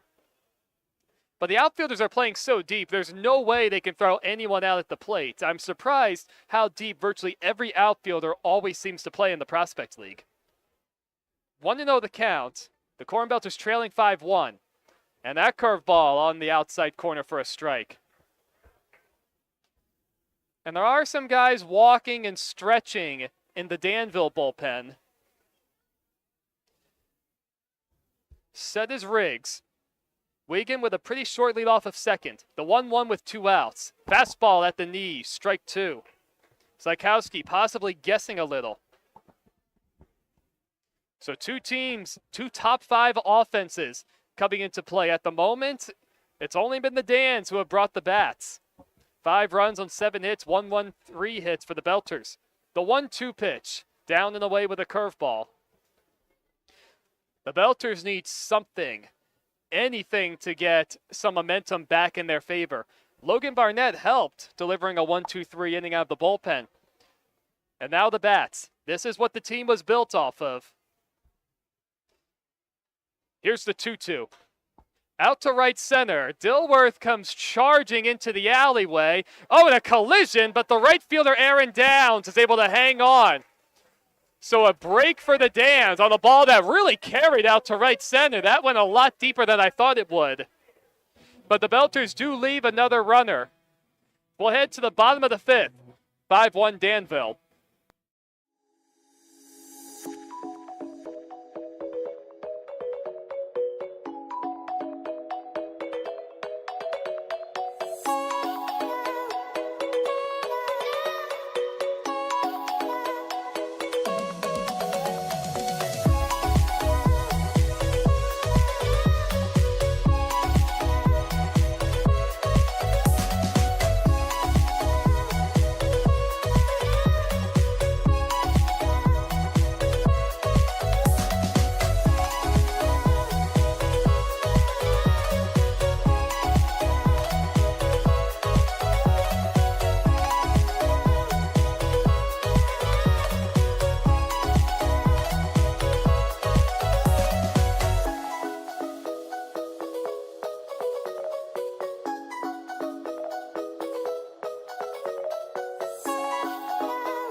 Bottom of the 5th here on the Colonel's Collegiate League YouTube. Evan Schmeiser joined by Griffin Leonard. Logan Barnett back out to work his 2nd inning out of the pen after working a 1-2-3 4th. 7, 8, 9, Como, Middleton, and Coates. Grant Como out of Louisiana Tech University. He had a ground ball RBI in the 3rd and a strikeout in the 1st. Called strike to Barnett to open the 5th. This bottom of the order, at least on paper and from what we've seen, nowhere near as dangerous as the middle. Breaking ball outside, and it gets past Mason. Como comes in hitting .226. No home runs, 4 RBIs. And also came into play 0 for his last 9. Fastball high, another one off the glove of Mason. He does have the passed ball earlier in the game that helped as a catalyzer for the rally in the 1st. 3 runs in the 1st for the Dans, 2 more in the 3rd. Swung on and missed. Good curveball right there, 2-2 the count. All that damage off of the starter Malachi Paplanis, who allowed 7 hits. Belters also with 2 errors. So defensively, while we've had some great plays, not quite as sharp tonight. The 2-2 pitch, fastball high. But really, what it comes down to is the bats just haven't been there. They've had a few balls hit hard, some into the alleyway, and we had the one with Zykowski a second ago with the collision in the outfield as the 3-2 comes in, and Como takes ball 4. Barnett tried a curveball, the first free pass he's issued tonight. Well, it's uncharacteristic of Barnett, isn't it? You know, he's a guy that's going to put it in the zone and force hitters to react. So it kind of does surprise me not to see him attack with the fastball and instead opts for that curveball, which, yes, it's a decent bit of a change of speed, but you got to make sure you're going to find the zone. First pitch to the lefty Middleton is taken down low. So all of a sudden, Barnett fighting his command a little bit. And Barnett, a guy who only came into play walking 6 guys in 15 1/3. That's very good, especially from what we've seen at times in the Prospect League. Swinging a liner out to left. Brown was playing deep, and it's going to drop in there for a hit. That ball was a lot more shallow than I thought. Eddie Letamendi, the shortstop, was shaded towards second for a double play, so he had no chance either. Stopping at second is Como, now first and second with nobody out, and the 8th hit of the night already for the Dans. The ball was hit off the handle. It looked like initially off the bat it may have been closer to the barrel, but it was just kind of poked out there, and it's just an impossible situation for the left fielder because it's never going to hang up enough for you to play that ball. Now it's the 9th man, Colton Coates. First pitch curveball and a good one called strike. Coates had an RBI single his last time up in the 3rd. Now I'm still surprised. Now Griffin isn't playing anywhere near as deep in left as he was earlier, but with back-to-back left-handed hitters, still playing pretty deep to the opposite field. On a night where there's no wind. 0-1 curveball, check swing, no swing. Called the ball. I guess it was a little outside, maybe high. Well, with the sun should be setting in about 20 minutes, and the field still looks quite dark. Fully overcast once again. 1-1 fastball upstairs. There's a couple guys stirring in the Cornbelter bullpen. No one throwing. Nobody up in the Danville bullpen either. So Billy Dubois, he's looking for Barnett to eat at least a couple more innings. 2-1 the count. Como gets a good lead off of second. That curveball in there for a called strike 2. That's been his best pitch tonight. Yeah, this is one dark field. That's an old ballpark, but they could use some money for the lights. 2-2 the count. As Barnett set, checks the runner once at second, and time is called. Mason is going to come out and talk to his pitcher. Perhaps trying to get on the same page with what they want to throw. That meeting lasted about 3 seconds as Mason comes trotting back towards the plate. I'm glad they got it worked out. It's always a relief.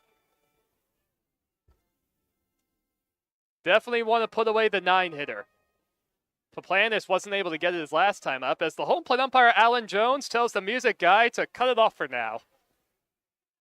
We do have a band here that's been playing every other inning. The 2-2 pitch. Fouled right at the plate. Looked like it got the back leg of Coates. And he's limping around pretty good. He's not wearing any kind of protection on his shin. Yep, he's massaging the calf on his front leg. Hopefully it got the meaty part of the leg. Seems to be okay enough. Now if I'm Barnett, I think about going right back in there. Maybe slightly elevated towards the belt. It's not a bad idea. I mean, obviously the courteous thing to do would maybe be keep it a little off the plate, but at the same time, 2 strikes, you're going to want to attack the hitter, and the 9-hole hitter especially, an out that you're going to feel like you need to get before the top comes back around. As Coates settles back in, now generous, we got essentially a playoff game, my friend, as the 2-2 is fouled out of play to the left. I would think some cars have been dinged by foul balls here. So you have this big grass field down the left field line, a lot of cars out there, and then you have the main parking lot right behind us. And now there's very little space separating home plate, the grandstands from that parking lot. The 2-2 pitch again, fouled away again, this one off the netting. And it comes back onto the field. Now, last summer, when I was in Port Angeles, Washington on the Olympic Peninsula, we had one of those very old school ballparks. It's been around since the 70s with the big grandstand seating in right. And we had a parking lot right behind home plate and right off the left field line. It's a 2-2 again. A roller towards first. Johnson up with it, and he takes the sure route at first. Might have been a tough play to get the middle runner, but both guys able to advance with one out. I wouldn't have minded a throw down to second in that situation because Letamendi was over there ready for it. Johnson got that ball relatively quickly. I feel like even if you threw down to second and he was safe, Letamendi still would have had time to fire it right back and get the out at first. So especially in a situation where you need every out you can get, I certainly wouldn't have minded if they had at least tried for the double play rather than letting both runners advance. Let's see. Do we have a pinch? We have a pinch hitter. Mac Ketchin is hitting for the leadoff man, Daryl Dilworth. Second and third, one out, the infield in, and a fastball high. This is very odd to see. Well, maybe Dilworth came up with some kind of injury on the collision in right field an inning ago. That's the only thing I can think of, taking out a guy who has a hit already and is hitting .367. 2-0 the count, the pitch misses in. Yeah, I would bet that's the most likely scenario. We'd have to obviously inquire to find out. But yeah, Dilworth 2 for 2 with a run scored. Definitely surprising that they'd take him out. It would have to be an injury. So catching the new guy, and he's ahead 3-0. Now, this is the last thing you want to see. You have a guy coming off the bench. Granted, you have first base open, but a guy coming off the bench, coming in cold. No offense, Mac, out of Anderson University. And he walks on 4 pitches. That one misses inside. He came into play hitting 130. I mean, that's one of those where you got to call time, and you have to let him beat you right there if he's going to with the infield in, because now you have Arguiz and Mastros and Davis coming up. These are the boppers. Bases loaded, one out. The corners are still in. Zykowski and Letamendi set up to turn 2. And the first pitch is way upstairs. And out of nowhere, Logan Barnett is having trouble hitting the broad side of the barn. And we've seen that at times. Cornbelter guys, even more the opposition, with pitchers who just out of nowhere lose command. Nowhere to put Sebastian Arguiz. He scored once, walked, and reached on an error. Curveball and called outside. I think that was a pretty good pitch. Granted, Mason did not frame that super well. I will say that. The count 2-0. And the pitch out the stretch. A 2-0 curveball misses down. I am perplexed. And I would bet it's just because he struggled with the fastball. He's trying to find something that'll work. But clearly that isn't the answer for Barnett. 3-0 the count, the base is loaded, and a fastball called to strike as Arguiz was ready to toss the bat aside. Couple oohs and ahs from the fans, but that looked like a pretty good pitch. Corner's still in. The Dans lead 5-1. Sebastian Arguiz a chance to really blow it open. And the pitch. Check swing, and it misses high. That's going to force in a run. Como crosses the plate. Middleton to third. Dilworth to second.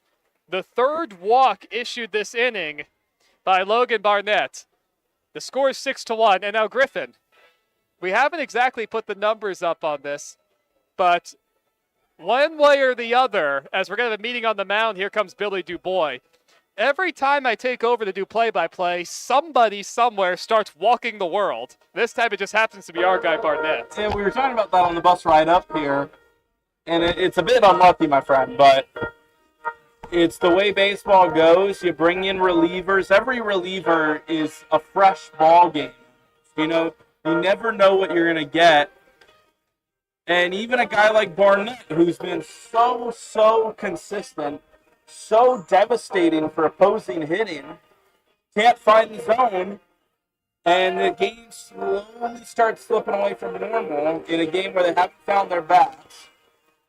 So now the question is, do you try to get Barnett a bit of his confidence back, or do you turn to another mound? It looks like Zach Corson is warming up there down the first base line in the bullpen.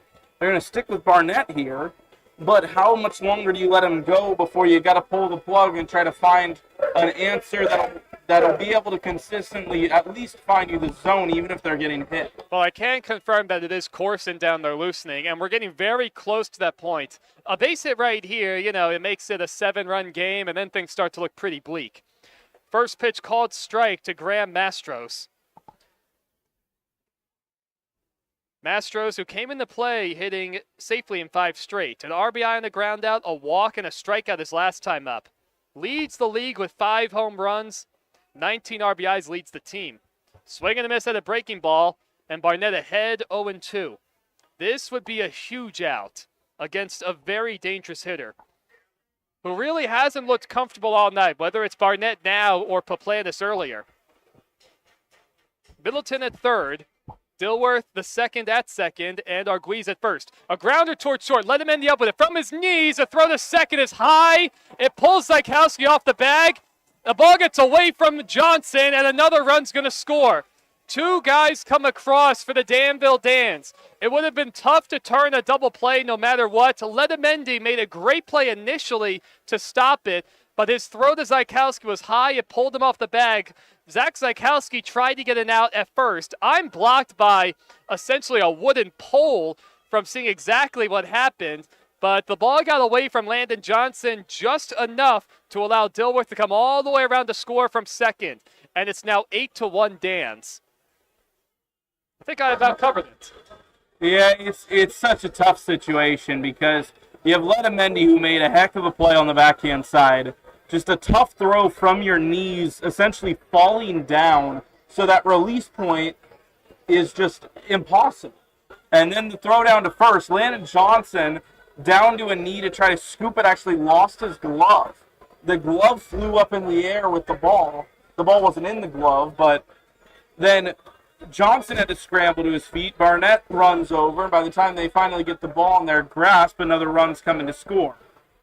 So just an absolute disaster, and now a fresh face on the mound. Yeah, Zach Corson is going to take over with men on first and second with 1 out, an 8-1 game. So it's first and second now. And they have 3 errors on the scoreboard. It really should be 4. Give one to Letamendi, and then another to Zykowski, allow the second run to come a score. We're going to keep it right here. Now, Griffin, my friend, as Corson warms up, obviously, you never root for these situations unless we're winning. Tonight, it's just not the case. But it's story time, everyone. And I do have a host of stories. Now, I do have to double check. I noticed on opening night, one of our guys is from Chandler, Arizona. There we go. That's Tyler Thompson, who's been activated recently from a groin injury. And for the past 2 years, I have worked the Ostrich Festival. They've had that going on for over 20 years. Tyler would definitely know about it, whether he goes or not. Probably went as a kid in the Phoenix or the suburbs of Phoenix. And the reason I was there was because my off-season job for 3 years has been announcing pig races at fairs and farm events. I finished up a summer season calling games in Palm Springs a couple years ago. The season ended in July, got a lot of games in. I didn't want to go back home to New Jersey, and it turned out the All-Alaskan Racing Pigs, who are now in their 38th year of operation, needed to fill a spot fast at the Orange County Fair. Now, Orange County, that fair, it's one of the richest fairs around. It's one of the biggest fairs around. It goes a month, 5 days a week. They build a full stadium for the All-Alaskan Racing Pigs. You get over 2,000 people, 6 shows a day. They're wild. They're nuts.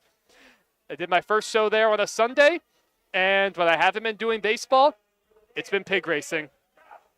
And the Ostrich Fest was one of those. I love that event. Wonderful people.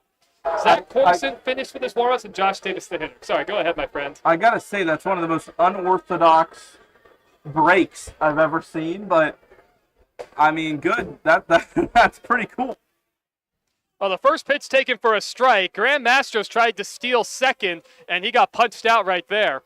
He's hanging around the second base bag. Now, I thought that was a good call from Jay Hodges, who has had a tough night. Now here comes a coach to argue the play. I mean, I don't know what there is to argue. He's either out or he's safe. Yeah, well, and it was difficult to tell there because the tag, obviously perfect scenario, you'd love for that tag to be on the foot as it's sliding into the base. The foot got in, the tag was on the lower part of the shin bone. And it's just so difficult for the umpire to make that judgment call. And, yeah, I mean, you're not going to like it if it doesn't go against you, but it's bang, bang, so there's nothing you can do. It's not like they're going to overturn it. So, I mean, they are up 7. So the manager, Eric Coleman, was out to argue a short one. Now it's just Arguiz left at third with 2 outs. The 0-1 at the knees for a called strike. 0-2 the count. 8-1 Dans with 2 outs in the bottom of the 5th. 8 runs, 9 hits, no errors for the Dans. 1 run, 3 hits, and it should be 4 errors for the Cornbelters. They have 3 up there on the scoreboard. And here's the 0-2 pitch.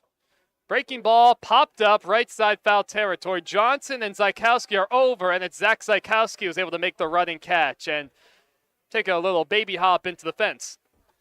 That finally retires the side. Zach Corson faces able to retire the first man he faces in relief of Logan Barnett. 3 more runs come across for the Dans, aided by a couple errors. We'll head to the top of the 6th. 8-1 Danville Dans.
Top of the 6th, a new pitcher for the Dans. Judd Files out of Mississippi State University will take over, with his Dans leading 8-1. Files, 11 innings and 8.18 ERA, this being his 5th game and 2nd one out of the bullpen. Comes in with 11 strikeouts. So he'll face Landon Johnson, Will Jeske, and Will Flanagan. In a game that, well, 3 different crooked numbers up there for the Dans. 3 in the 1st, 2 in the 2nd, and 3 in the 5th. Files out of the stretch exclusively deals a strike. Well, and Judd Files is going to be tough for these Cornbelters because he's got to if Normal can respond, I mean, it's better late than never to try to work back into them. A high chopper left of the mound. Files up with it, and he throws a one-hopper to first that's way offline. It's cut off by Grant Cromo, and perhaps Files got the yips because he had time to throw out Johnson, who does not run well, but that was one of the worst throws I've seen in a long time. Well, it's so often that you see pitchers spike throws in the infield. And there's a very simple explanation for why. And if you haven't pitched, you might not realize it. When you're pitching from the same arm angle, the same release, everything is so methodical, and you're up on that mound a foot or so higher than the rest of the playing field. Everything's so methodical that when you have to come off the mound to make a play, and your weight's thrown off, and you're coming from a different arm slot, There's so many new variables, and it's so easy to spike that throw because you're used to throwing down at the plate. So, while that throw was wide left, and I don't have much of an excuse for that one, totally understand the spike, and the Cornbelters will take it. There was a meeting on the mound just to try and settle Files down. And look, I've been there before, too. I never liked the easy plays fielding as a pitcher. Down and away to Jeske, who's 2 for 2 with an RBI. I always prefer the plays that were a little tougher, where I had to throw it hard to first, as opposed to the ones where I knew I had time and then try to lollipop it. 8-1 Dans, no outs, top of the 6th, and a slider way outside. So the line done for Bryce Riggs. After going 6 shutout innings his previous start, he went 5 innings tonight, 3 hits, just the 1 earned run in the first, 3 walks and 3 strikeouts. Here's the 2-0 pitch on the outside corner for a strike. I mean, other than the first, Cornbelters did practically nothing against Bryce Riggs. He had the 1 infield hit from Jeske on a slowly hit ball. And other than that, just a couple walks. As that one's hit back towards the middle, handled by the shortstop Arguelles to second for 1 and back to first in time. Second double play turned tonight by the Dans. This one going 6-4-3. Now 2 outs and the base is clear, and Will Flanagan will bat. Well, and that's just really frustrating for the Cornbelters because you finally catch a break and get a runner on, and then it just all just goes for nothing in one swing of the bat, and now you have to respond with 2 down, and there's just not really much in the inning anymore at that point. Will Flanagan, who did it into that other double play in the first, will bat with the bases clear, and he takes a fastball at the knees. Billy DuBois trying to signal to someone. I don't know if it's to Josh Foreman in the third base coach's box. He's lifting his hat up, maybe wants some water. Outside 1-1, maybe trying to signal to the athletic trainer in the Dans dugout. That's my best guess. There's nobody throwing in the Cornbelter bullpen. There is a right-hander loosening for the Dans. The 0-1 pitch is fisted foul towards third. But anyway, with the pig racing, everybody, I've had the chance to see a ton of California, and it is much bigger than the map makes it look. A lot of Washington State, Oregon, been to Phoenix twice for the Ostrich Fest in Chandler, as that fastball is just outside 2-2. And it's been humbling.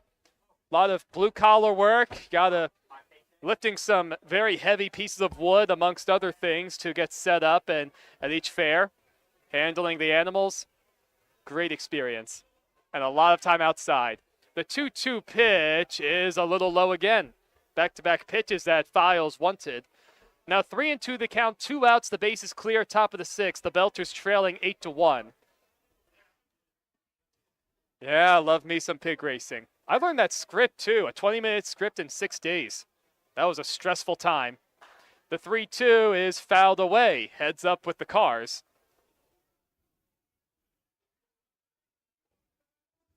Yeah, good times. Bob and Strawberry are my 2 favorites. Bob's just the big, mighty man who, if he doesn't win, it's shocking. He's a famous pig, the most interesting pig in the world. Strawberry takes pictures after every show, and she's the cutest. She does wear pink. Curveball down low. Flanagan draws a walk. Good at bat from him. Chase Mason will be the hitter. Yeah, Bob, Strawberry, they're the 2 most popular. Then there's Sloppy Joe. He always gets some big laughs. You have Luke Skyporker. My boss, he's a big Star Wars fan. Original Star Wars. We're going to get a pinch runner. That's number 13. Let's see. Danny Infante on to pinch run. It's been a little while since I've seen him. Infante out of Eastern Illinois University. So we'll see if Infante catches or if Chris Sahusky comes into the game. How about that? Or excuse me, if he'll stay in the game to play third, probably. Mason's at the plate, and he takes a ball. Chase has flown out twice tonight. Have all that in there. Sourdough Jack. Yep, he's a crowd favorite too. Outside 2-0 the count.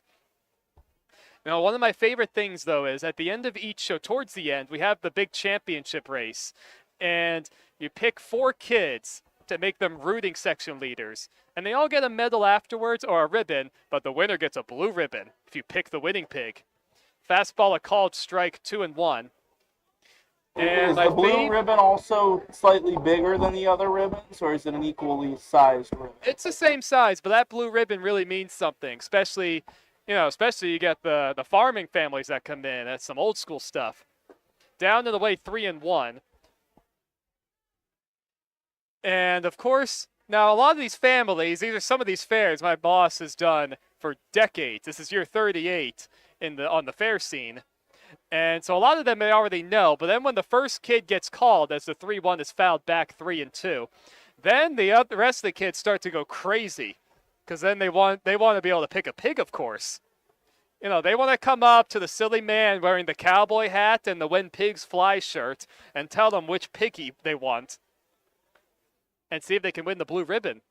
Then they all go nuts, and my favorite part is it happens maybe 40% of the time, I'd say, where I go, I'm only picking kids who are sitting down.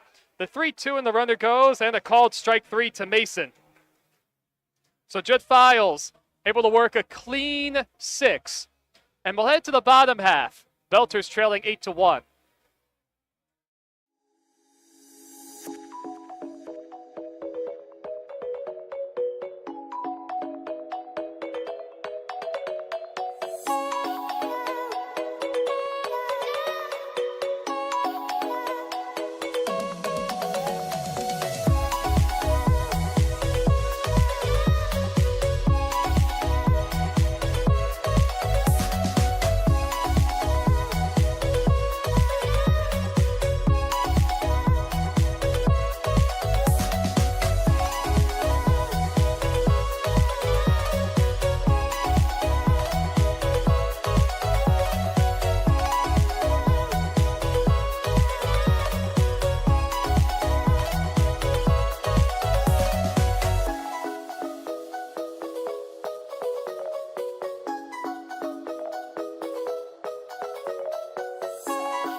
We're back for the bottom of the 6 as the band camp just finished up. Zach Corson back to work after recording the final 2 outs in the 5th. Belters trailing 8-1. Now, let's see, where was I on the pig racing front? I would have just kept it here with all of you guys if it weren't for how loud the band was and possibly picking things up on the other end. Aaron Downs, Nate Vargas, and Grant Coma will be the hitters. Danny Infante stays in the game to play third after pinch running for Will Flanagan. Let's see. So the kids all get to pick their favorite pig. Oh, that's right. 40% of the time, roughly, the kids will start to get a little crazy in a friendly way. You know, they're all coming up to me as I go to the section. Downs takes a strike. And then one of my favorite parts is when I go, I need a second rooting section leader, but I'm only picking kids who are sitting down.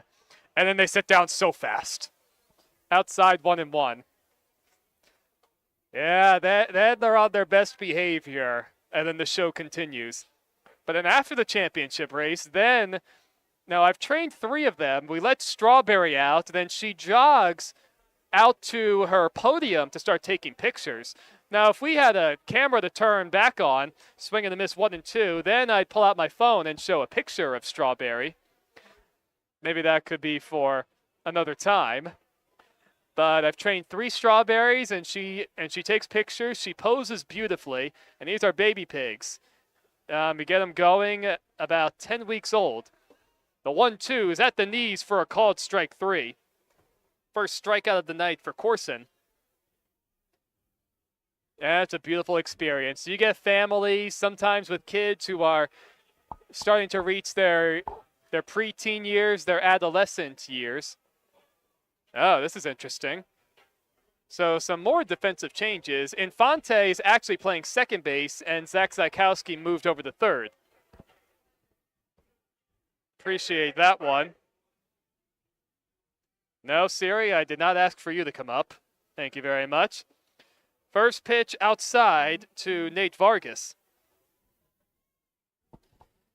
Vargas singled and scored in the third, also walked. He's 1 for 2. Dan's with 8 runs, 9 hits, 1 error. Belters 1 run, 3 hits, and 3 errors. On the outside corner, 1-1. But anyway, you get families who have been coming to this given fair for many, many years, especially Orange County, that big one, and they look forward to that family photo every year with Strawberry. Those are the Christmas portraits a lot of the time. Slider inside, 2-1. It's a humbling experience. Working with the general public, kids, and animals. And the fair's fun. You get to see everyone at their happiest. 2-1 the count, 1 out, the base is clear. Corson out of the windup goes home and misses outside. Yeah, it's led to a lot of traveling and some much different experiences than, well, both my parents were New York lawyers. The pig racing and baseball broadcaster scene is a lot different. A high chopper towards the middle. It's going to leak into center for a hit. Vargas is now 2 for 3. And the Dans have reached double digits in the hit column. Well, and I feel like despite the overwhelming fact that Danville have been the better team in this game, we've seen the Dans find just about every hole in this defensive alignment. They've out-hustled and out-hit the Cornbelters, but they've also found some nice spots to put the baseball. That's not a hard-hit ball. It's just in a nice spot with the shift on from Infante. Grant Como, the hitter, and he takes a strike. Yeah, that's a good point, Griffin. They have found virtually all the holes, and we've hit quite a few balls hard, but right at outfielders. And which could have potentially changed the complexion of this one, but of course, as you said, Danville just, after the top of the first, it's been all them. The 0-1's on the ground to the right side. Past Johnson. It's picked up by Infante. He's able to throw to Zach Corson covering first. That was a pretty nice play all the way around. 4-1 on the putout. 2 outs, Vargas up to second. That's one of those defensive plays that even the home crowd kind of went, oh, and a couple rounds of applause. You have Infante coming a long way on his front-hand side to get to that ball, and then Corson has to go 60 feet just to cover the bag. So the PFP is coming in handy for the Cornbelters to get the second out. Well, as they say, the ball finds you as Taft Middleton will bat. Singleton scored his last time up, and he gets drilled right in the lower leg. And Middleton is down. He's up now, putting very little weight on that right shin. He just got drilled by a fastball. No reason to assume it's intentional, but no shin guard, and that one hurts. No, yeah, you could see the way that Corson threw that ball. It looked like Mason was set up outside, and then Corson's fingers kind of just got stuck on the baseball a little too long, threw off the release point, and it tailed inside. But that's a scary place to get hit by the ball as he's hobbling to first, and a long round of applause from these home fans right on top of the ankle. Yeah, and there's no muscle, there's no fat there to help stop the ball. It's just pure ball on bone, and I'm glad that Middleton is okay. He appears to be okay. He's going to stay in the game. Yeah, that's a really good sign. And he looked pretty good, too, jogging the first, so even better to see. Colton Coates will be the hitter with men on first and second, 2 outs. Bottom of the 6th, Dan's leading 8-1. And, you know, when you're operating on fairgrounds, sometimes in rural settings, you get some wonky things that happen. There was one time I was in the middle of a show, and I was in kind of an arena bowl setting where you have to climb up the stairs to actually get to our boutique tent and the picture studio. Not picture, picture. And I was in the middle of the show, and I noticed there were two women who just happened to be inside the tent. Now, sometimes, if it's raining, as the pitch misses outside 1-1, sometimes it's raining or, some fans want to get out of the sun. I get that. But they were in more of the restricted area of the tent, and they were working on something. So I thought they might have been trying to steal something. So then I'm right in the middle, and I have, my microphone on, and then I immediately go, "Get out of the tent." Can't mess around on fairgrounds. Outside corner, 1 and 2 the count. And I walk nearly all the way up to the stairs. And it's a fairly long walk at this setting. It's a little bit north of Sacramento. And then I saw the two women were changing a baby's diaper right in my tent. They didn't mess with any of our toys. It was a clear table. Swing and a miss, coach goes down swinging. But that's one of those where I was ready for action, and then I put on the brakes. That retires the side in the 6th. The Dans leave 2. And we'll head to the top of the 7th, 8-1 Dans.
Welcome back to Danville, Illinois. Griffin Leonard with you for innings 7 through 9, joined by Evan Schmeiser. 8-1's your score. And the hard-throwing right-handed pitcher, Judd Files, is out there for inning number 2. Now, Evan, you were talking a lot about pigs and pig racing here in the last couple of innings, so I have a pig joke for you. What do you call what kind of vehicle do pigs fly? This is a new one, and I've heard quite a few questions like this about pig puns. The Hammobile? I don't know. That's my best guess. It's the pork chopper. I'm gonna have to tell the boss that one. That's good. Thank you. I just thought of it last half inning when you were talking about California. It's like, we can't let that slip. The pork chopper's ready for takeoff. That's got to be put in the script somewhere. Well, if the Cornbelters offense can hop in the pork chopper and fly themselves back into this game, that would be much appreciated. 7-run deficit, 3 innings to come back, and Griffin Brown rockets the ball to the shortstop on the first pitch. Across the diamond, 6-3, and there's 1 out. Brown hit it pretty solidly, but right at the shortstop, and there is 1 away. My pig boss is trying to rework the script, so I really am going to mention that to him. I appreciate it. There you go. 1 down. It was the 7, 8, 9 hitters this inning for the Cornbelters, and now they turn the page to Austin Wiegand. Wiegand 0 for 1 with a strikeout. And he walked his other appearance. He bats with the bases empty and 1 away. The first pitch outside from Files. Judd Files has been able to work through an error in the first inning of his outing, and since then has been able to shut the Cornbelters down with a double play and a couple of soft groundouts. The 1-0, just inside, 2 balls and no strikes. A hitter's count for Wiegand. Wiegand, he's doubled in his last 3 games. 2 balls, no strikes. Files ready to deliver. Here it is from the belt. And he misses outside. So a couple of control issues for the reliever, Files. Austin Wiegand with an on-base percentage up near 400. And in a good spot to get on here. 3-0. Way high. And there's a 1-out walk for the Cornbelters.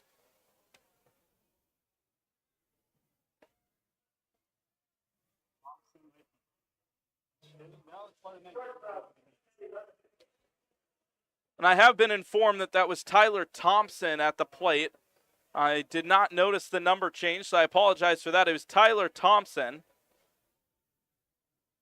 who walks here with 1 out, and he stands on first. Thompson activated recently from an injury. He replaced Wiegand, and now it's Letamendi. Letamendi, the shortstop, bats with 1 out and 1 on. He swings and misses. Got maybe a piece of it into the glove for the first strike. Vargas making the catch. 0-1. Some light action in the Cornbelters bullpen as well as the Dans. And Letamendi digs back in. Curveball hit into right center field. That's going to go to the gap and get down. Cut off. No. Cut off by the center fielder. And Letamendi is into second with a double. They're going to try to score Tyler Thompson, and he is there standing up. The right fielder, Downs, came over, and it got under his glove trying to stop it on the backhand. And then the center fielder fell to his knees trying to stop it from rolling to the wall. A 1-out RBI double for Letamendi, and it's 8-2. There's something. Yeah, it's a great sign. That's the hardest hit ball we've seen in a while. And, well, okay, they are. Are they going to give him the RBI? Yeah, they gave Letamendi an RBI. They shouldn't have. It should have been an error, but we'll take that scoring. Thompson Allen squares the bunt, pulls back as the fastball is high. Now, I'll say this. There's only 1 out. You get another run here. Then you make the 5-run game. I believe that they've called that a strike. The home plate umpire sounds like he appealed down to the base umpire, and Billy DuBois is furious. And frankly, I don't blame him. The home plate umpire is standing right there, there's no one with a better view in the house of whether or not he is currently bunting the ball than the home plate umpire. He sends it 120 feet down the field to the second base umpire who calls it a strike. So 0-1, and Thompson Allen back in the box, and now gets drilled by the pitch. And I don't think the home plate umpire agreed with him. Thompson Allen cannot believe it. The runner moves to third, but Thompson Allen told the home plate umpire, that hit my foot, and the umpire said, no, it did not. Well, there's a couple fronts here. Now, Billy DuBois is coming out again. Anyway, now the umpire's going to talk about it, or look like it. This has been an awful night. An awful night for J.R. Hodges in the field. First on the check swing call, and that was as obvious of a hit by pitch that I've heard and seen in a while. Because from up here, you can hear that second sound. You can hear the fa-foom as they're talking about it now. So it clearly hit him, and if you're the Belters, you want that base runners, they're going to stick with the call. And I feel like Thompson Allen, he shouldn't have to sell that, but at the same time, you kind of have to. You have to sell that and make sure the umpire has no doubt that that ball hit you, because Thompson Allen kind of limped for a second, but he stayed in the box rather than actually going to first base. And maybe the umpire just needed that little push. 1-1, an eventful couple of pitches to Thompson Allen, and now the 1-1 dives down low to the dirt. Well, on the other hand, you could look at it like this, at least with the missed hit batter. A ground ball does give you another run, as opposed to what would have kept a double play situation in order. 2 balls and 1 strike, and the pitch from Files is a slider on the outside corner for a strike. And while I agree with you in principle, I will say they're down 6. So the run on third really doesn't matter. They have to get base runners. And you have to risk having that double play opportunity and not moving that runner up because you need guys on. As Thompson Allen does exactly that. Lines the ball to left field. It'll score a run and put Tarek on first. 2 runs in the inning for the Cornbelters as Thompson Allen singles. It's his first hit of the game. And it extends his his hit streak rather to 3, which will tie his season high. A big hit for Tarek. Now, the Cornbelters, of course, have a long way to go. It's great to see from Thompson Allen making all those points moot, essentially, from earlier. But now that the game changes a little bit. The game's not over by any means. 8-3, Zykowski squares to bunt. That pitch is called a strike. And I can't read. Oh, no, they say he touched the ball. They say it was foul tipped into the strike zone, even though Zykowski pulled back. Are you sure that's what he signaled? I saw a brush of the fingers. Thompson Allen takes off on the 0-1, and he will get there without a throw as it was mishandled by the catcher Vargas. And that's a good play by Thompson Allen. Obviously, as with earlier, the run doesn't matter right now, but I trust no one else on this team more to steal the base successfully. And now you're not in double play range. So 1-1 the count. Zykowski at the plate, and here's the pitch from Files. He checks on second and comes home. And it's a slider over the plate, and it's a called strike, 1-2. Well, there's another run to try and go after to keep cutting away at this. And again, I never get on umpires, but this has been a bad night from both guys out there. 1 ball and 2 strikes. The second baseman is standing right next to the second base bag. Now he retreats. Thompson Allen going to take off for third. A strikeout as he swung and missed at the high fastball, and Thompson Allen slides into third safely. Back-to-back stolen bases for the center fielder, but a second out and a big second out for the Dans. I give Thompson Allen a lot of credit. Files wasn't paying any attention to him, so go ahead and take those bases. And with how his command has been, he could score on a wild pitch here. It's the 10th straight successful stolen base for Thompson Allen, and here's Landon Johnson. A big hack at the first pitch, swung on and missed for strike 1. Judd Files showing no fear, going straight at the 3-hole hitter with the hard fastball. And here's the 0-1 with Thompson Allen on third. It is on the outside corner for a called strike. Same spot, and he's ahead 0-2. This would be a huge out to keep the run off the scoreboard and retire the 3-hole hitter. No balls, 2 strikes to Landon Johnson. The pitch. Curveball grounded to the second base side. It brings the first baseman off the bag, but it's a simple flip to Files, who came over from the pitcher's mound to cover. 2 runs in the inning from Normal, but a long ways still yet to go. But there's life. We'll be back for the bottom half of the 7th right after this.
the bottom of the 7th we go. A rock and roll rendition of Take Me Out to the Ball Game has completed. And we get back to the action. Zach Corson, 1 2/3. He'll head out for his 3rd inning of work. And Matt Ketchen into the game. Well, he has been into the game, but hitting for the first time. He'll face the righty. He squares the bunt. And yes, he went around, says the home plate umpire, and it's strike 1. Tyler Thompson, who pinch hit for Austin Wiegand, or pinch ran, rather, for Austin Wiegand. Or no, he did pinch hit. Excuse me, I was right the first time. I got to go with my gut. He's moved out to right field, but the rest of the defense stays the same. A ground ball left side. Letamendi comes in on it, throws to first, and has him by half a step, 1 away. Ketchen sat down, and Corson threw 2 full innings and right back to work. Well, I'll say this. I love watching Letamendi at shortstop. I know he had the error earlier, but he's been a rock out there all summer long. And he hasn't let some of his offensive struggles go into the field with him, and I give him a lot of credit for that. 1 out, and now the 2-3-4 hitters up for the Danville Dans. There's a first pitch slider to Sebastian Arguiz. Arguiz 0 for 2, but he has an RBI. Now facing the 0-1 from Corson. A fastball swung on and missed. Perhaps tipped. They're going to call it a strike. It was just too fast and too high for Chase Mason to catch. 0-2. Quickly ahead of the hitter is Zach Corson, who is dialed in for the Cornbelters out of the pen, trying to will them back into this game. The 0-2, a slider, and a good old 58-footer. 1-2. Well, look, now it comes down to Corson. This bullpen's largely been very good throughout this entire first half. Keeping it where it is, especially with the 2 runs in the last inning, maybe the Cornbelters can make a few more inroads. Maestros in the on-deck circle, and Arguiz dials back in for the 1-2, swings and misses at the fastball. On the inner half, top part of the zone, blew it right by him. Corson sits down his 3rd batter of the game, and that one in style on just 4 pitches. That's a great fastball, too. I love when a pitcher's willing to go inside with the hard stuff to put a guy away. Very good location, even with a little tail down and in. 2 outs, and now Graham Maestros, the batter, fouls one away right side, where 5 or 6 kids will flock over to it. I was wondering why some of the kids had brought gloves, given that the overhang is so restrictive of foul balls getting to the stands, but there's a little patio area in between the bullpens and the dugouts that a few fans have lawn chairs set up down the first base line. So perhaps that's the hot spot to go if you want a souvenir baseball. 1 ball and 1 strike, 2 down after a second pitch ball. Corson tapping his left foot on the rubber, and now comes forward out of the windup. A curveball hooks in there for a strike. An efficient inning to this point for Zach Corson, but can he finish the job? Still a 5-run deficit for these Cornbelters, and they'll have 2 innings to correct it. A ball and 2 strikes. Corson kicks and deals. Fastball. A swinging bunt right back at him. He was off the knob of the bat, and they're going to call him out. Maestros can't believe it. And they're going to talk about this. Based on the sound, I would say there's a decent chance that was off the elbow guard. I would be in disagreement. The sound I heard, it looks like they're going to stick with the call in the field. I'm confident it did hit the knob of the bat. Well, Maestros and his head coach can't believe it, but that is how we will end the inning. The conference between the umpires does not result in a change. For what, the 4th time today? We head to the 8th. 8-3, Danville leads. 2 more innings for the Cornbelters to claw back into it.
Top of the 8th here.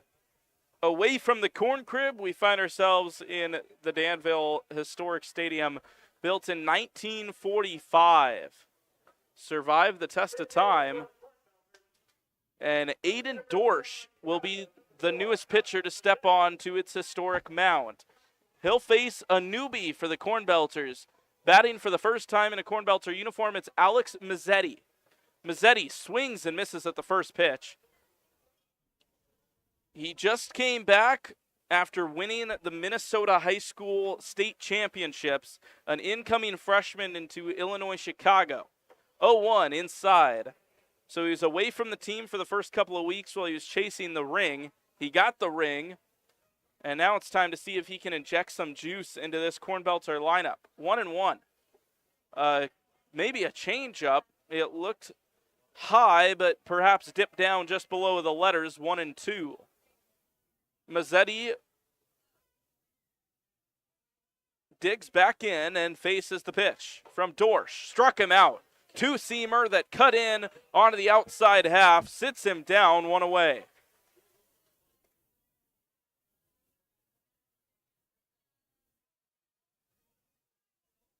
The Cornbelters lineup has continued to be stagnant. Danny Infante will be next, followed by Chase Mason. Infante watches the first pitch fastball, stay in there at the top of the zone for a called strike. Some action in the Cornbelters bullpen as there's a curveball on the 0-1. Froze Infante quickly 0-2. And this is just not the approach at all you want to see from these Cornbelters hitters. Just watching these pitches down the heart of the plate as the 0-2 finds the backstop. Yeah, it's bewildering to me. They just, all sides of the ball, just haven't been very sharp. There aren't a whole lot of bright spots to look at. Zach Corson could be one of them, I suppose, barring that for an inning, even though he ran into trouble later. 1-2, a curveball swung on and missed.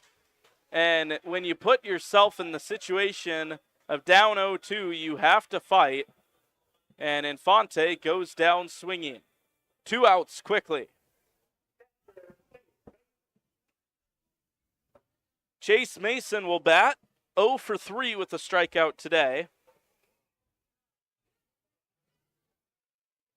Mason watches a first pitch fastball find the middle part of the zone. Chase Mason has been on base in every game he's played this season except for the 7-inning doubleheader against Lafayette as the 1-0 or 0-1 misses low. That is currently at risk. A ball and a strike to the catcher. Dorsch kicks and fires. It was a two-seamer that found some dirt just a bit low of the strike zone, 2-1. Dorsch quickly back into his stance. Mason ready to hit, 2-1, and the fastball misses way outside. 3 balls and a strike. A hitter's count for Mason, who will be followed up by Griffin Brown.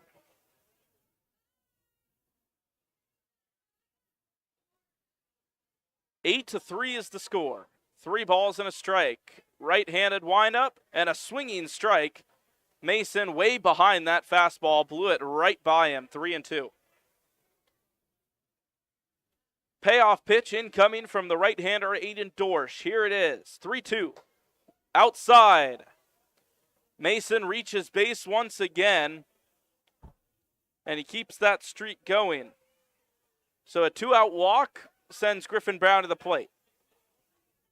So I'm taking a look at the Cornbelters' upcoming schedule, and it's not an easy one by any means. You have 3 straight, including a home doubleheader against the Clinton Lumber Kings. Springfield comes to town, and they continue to struggle. And then you have the Lafayette Aviators, who've kind of fallen apart down the stretch to round out the first half. First pitch in the dirt to Griffin Brown, and yes, that's a Clinton Lumber Kings team that is 3 or 2.5 games back of the Pistol Shrimp in the Northwest Division, but they're 2.5 back despite having a record of 13-8, which would be well enough, good enough for the lead of this division. But the Western Conference with some really, really good teams. As there's a quick throw to first. The Thrillbillies at 16-5, the Pistol Shrimp 16-7. In fact, the Cornbelters would be tied for last place in the South as there's a strike in there to even the count at 1-1. The Thrillbillies, Jackson Rockabillys, O'Fallon, and Alton all with the winning record, and the Cape Catfish at 10-13, rounding out that division, which would be good enough for second here in the Central. 1-1. Fastball well outside. So obviously you had the 1-6 start for us, and then throwing a 4-game win streak in the middle of that. Other than those stretches, we've basically been a 500 team this entire first half. 2 balls and a strike. Griffin Brown digging back in and swings through the changeup. The count goes even at 2-2. Like good and bad, you see a different team, sometimes very different, almost every night. It's tough to, other than the offensive numbers have been good, but other than that, it's hard to know. The 2-2 is hit a mile high. Going back on it is Matris. He's called off by the shortstop Arguilas, and the catch is made. A 0 up on the scoreboard, and we go to the bottom half of the 8th. The Cornbelters are down by 5.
We return to Danville Stadium. It's the bottom of the 8th, and a fresh face in for the Cornbelters. On the mound, it's David Smith, the junior, the rising junior, committed to Ashland University, the Division II school.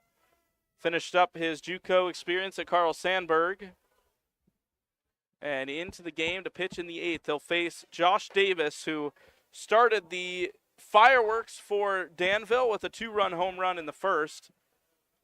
And the Dans have rode on that momentum the rest of the way. They lead by 5. First pitch, a ball, and now Smith comes forward with the 1-0. It's in there on the top of the strike zone. It evens the count at 1. David Smith pitched an average of 53 innings a season his 2 years at Carl Sandburg. His freshman year going considerably better than his sophomore campaign as the 1-1 misses outside. Smith had an ERA under 3 his freshman season before an ERA of over 7.5 this last spring with Carl Sandburg. The 2-1, an off-speed pitch just off the inside half of the plate. 3-1 the count to the leadoff man of this inning. Well, a lot of that's why he's out here and why a lot of different pitchers, are playing summer ball. He doesn't want to rack up a ton of innings, but get some work in and see if he can work on some stuff. 3-1, and the pitch misses high. A leadoff walk to begin David Smith's outing. The fans have stuck around here at Danville Stadium as they've come to see their Dans hold on, hopefully, to win what would be a crucial game in the Central Division race. With a win, they would move to 14-11. The Cornbelters, meanwhile, would slide to 10-14. That would open up a 3.5 game lead with 5 remaining.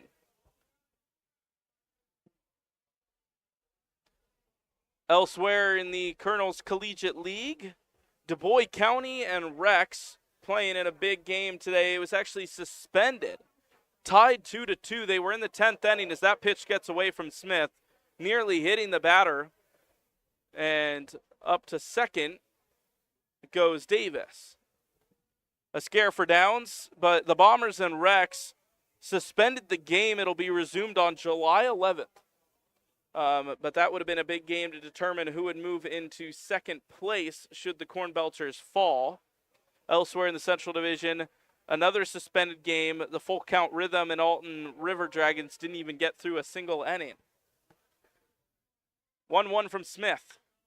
Hard chopper foul down the right field line, 1-2. Well, and the way it works is it's all based on win percentage. So it's just whatever that number is once you hit July 1st.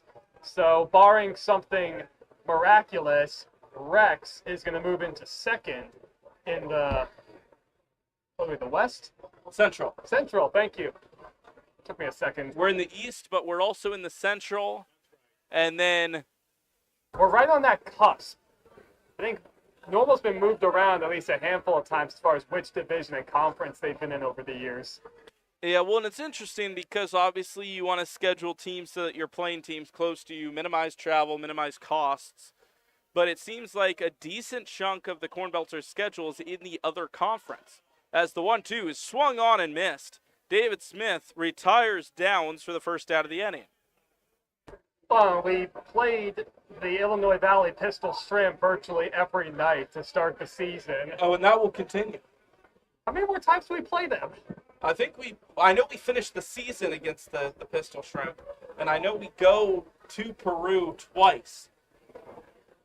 Let's see. I see 2 more against the Lucky Horseshoes. 1 out. First pitch to Nate Vargas, just off the outside half of the plate.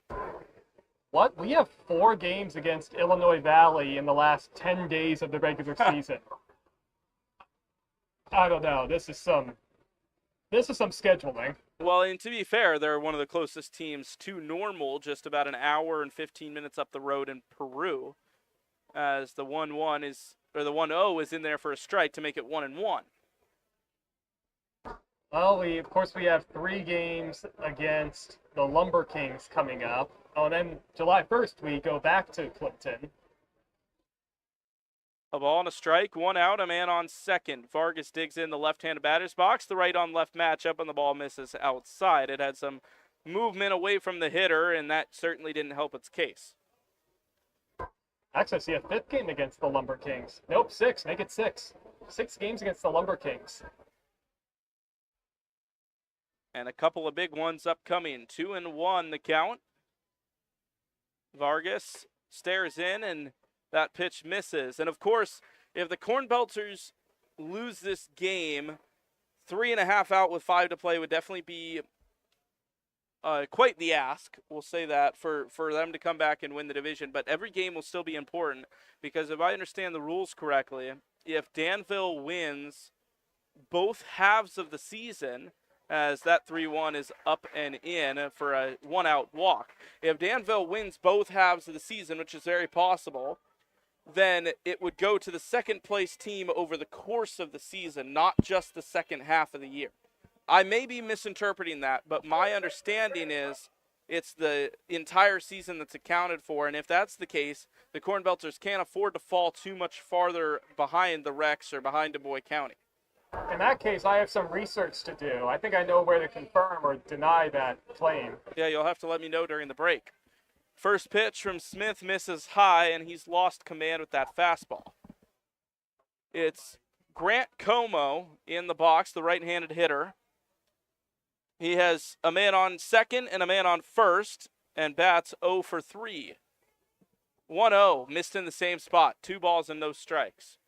No one up in the Cornbelters bullpen. I think they're going to let Smith ride a decent amount of the way here. And Chase Mason will have a conversation.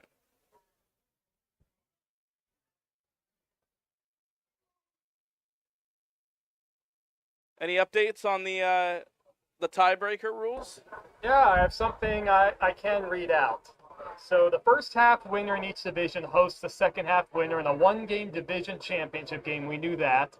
If a team wins both halves, this is the key, the team from the same division with the next best second half record qualifies for the playoffs. Okay. So it would come down to just the second half. Okay. You think that's a little silly, though, wouldn't you think? That essentially once you are no longer in contention for the division, every game just becomes meaningless? As that pitch misses. Well, it's maybe standings-wise, sure, but, obviously the main goal is for each player to get better, so every at-bat still counts more or less. So I'd hesitate to use the term meaningless. That's a fair argument. As the 3-0 misses low and away, another walk, this time on 4 pitches. Billy DuBois looks at his bench coach and then turns back and stares down David Smith. He won't have a visit, but we will see. That's Trey Bryant hustling down to the bullpen quickly to get going. The right-hander will be followed by Suhusky, as they're going to have some bullpen activity. Bases loaded, 1 out, and it's Colton Coates, the 9-hole hitter, batting with the bases loaded. You have to find a way to throw strikes to Coates, and he does just that with the first pitch strike on the inner half of the plate. And given the score, it's a 5-run game, bottom of the 8th. I do support leaving David Smith out there, try and work his way out of it, just for the sake of development. Corners in, middle of the infield, back, and that pitch hit him. It was a slider that tailed in and hit the back foot of Colton Coates. A run comes in to score to make it 9-3, and the bases remain loaded. Well, Smith tried a back foot slider, and it just slid too far down and in. I still like, though, that he's going to stay out there and try and find a release point, get some work in. It's essentially what it is. He brought in to get some work in. Well, David Smith is out there, but action in the bullpen, I would assume Trey Bryant is going to get ready as quickly as possible. Corner's still in. The middle infield set for the double play, and the first pitch is low. A ball in, no strikes.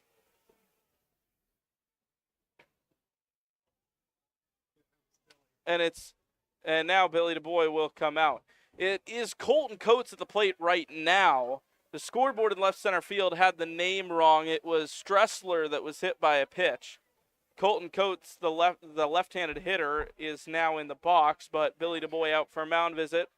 And this is a time waster if I've ever seen one. DuBois brushing the mound off, taking his hat off, talking to his pitcher. He keeps glancing down the first base side at Trey Bryant in the bullpen. He is giving Trey as much time as possible to get going. And David Smith almost taking a step toward his dugout, but now back into the huddle. Well, this doesn't surprise that Billy's forcing both umpires to come break it up. So I have a feeling he's going to have some words for them in the middle of all this. And he is having a chat with the home plate umpire. DuBois, his attention turned away from his pitcher and now having a conversation face-to-face with the home plate umpire, almost up in his face, very close proximity. And the conversation continues as they both walk down the line. DuBois doesn't appear to be necessarily angry, but maybe just frustrated and making those frustrations known. So the mound visit concludes. David Smith still on the mound. 21 pitches and just a third of an inning registered. Coates, with the 1-0 count, will step back into the box.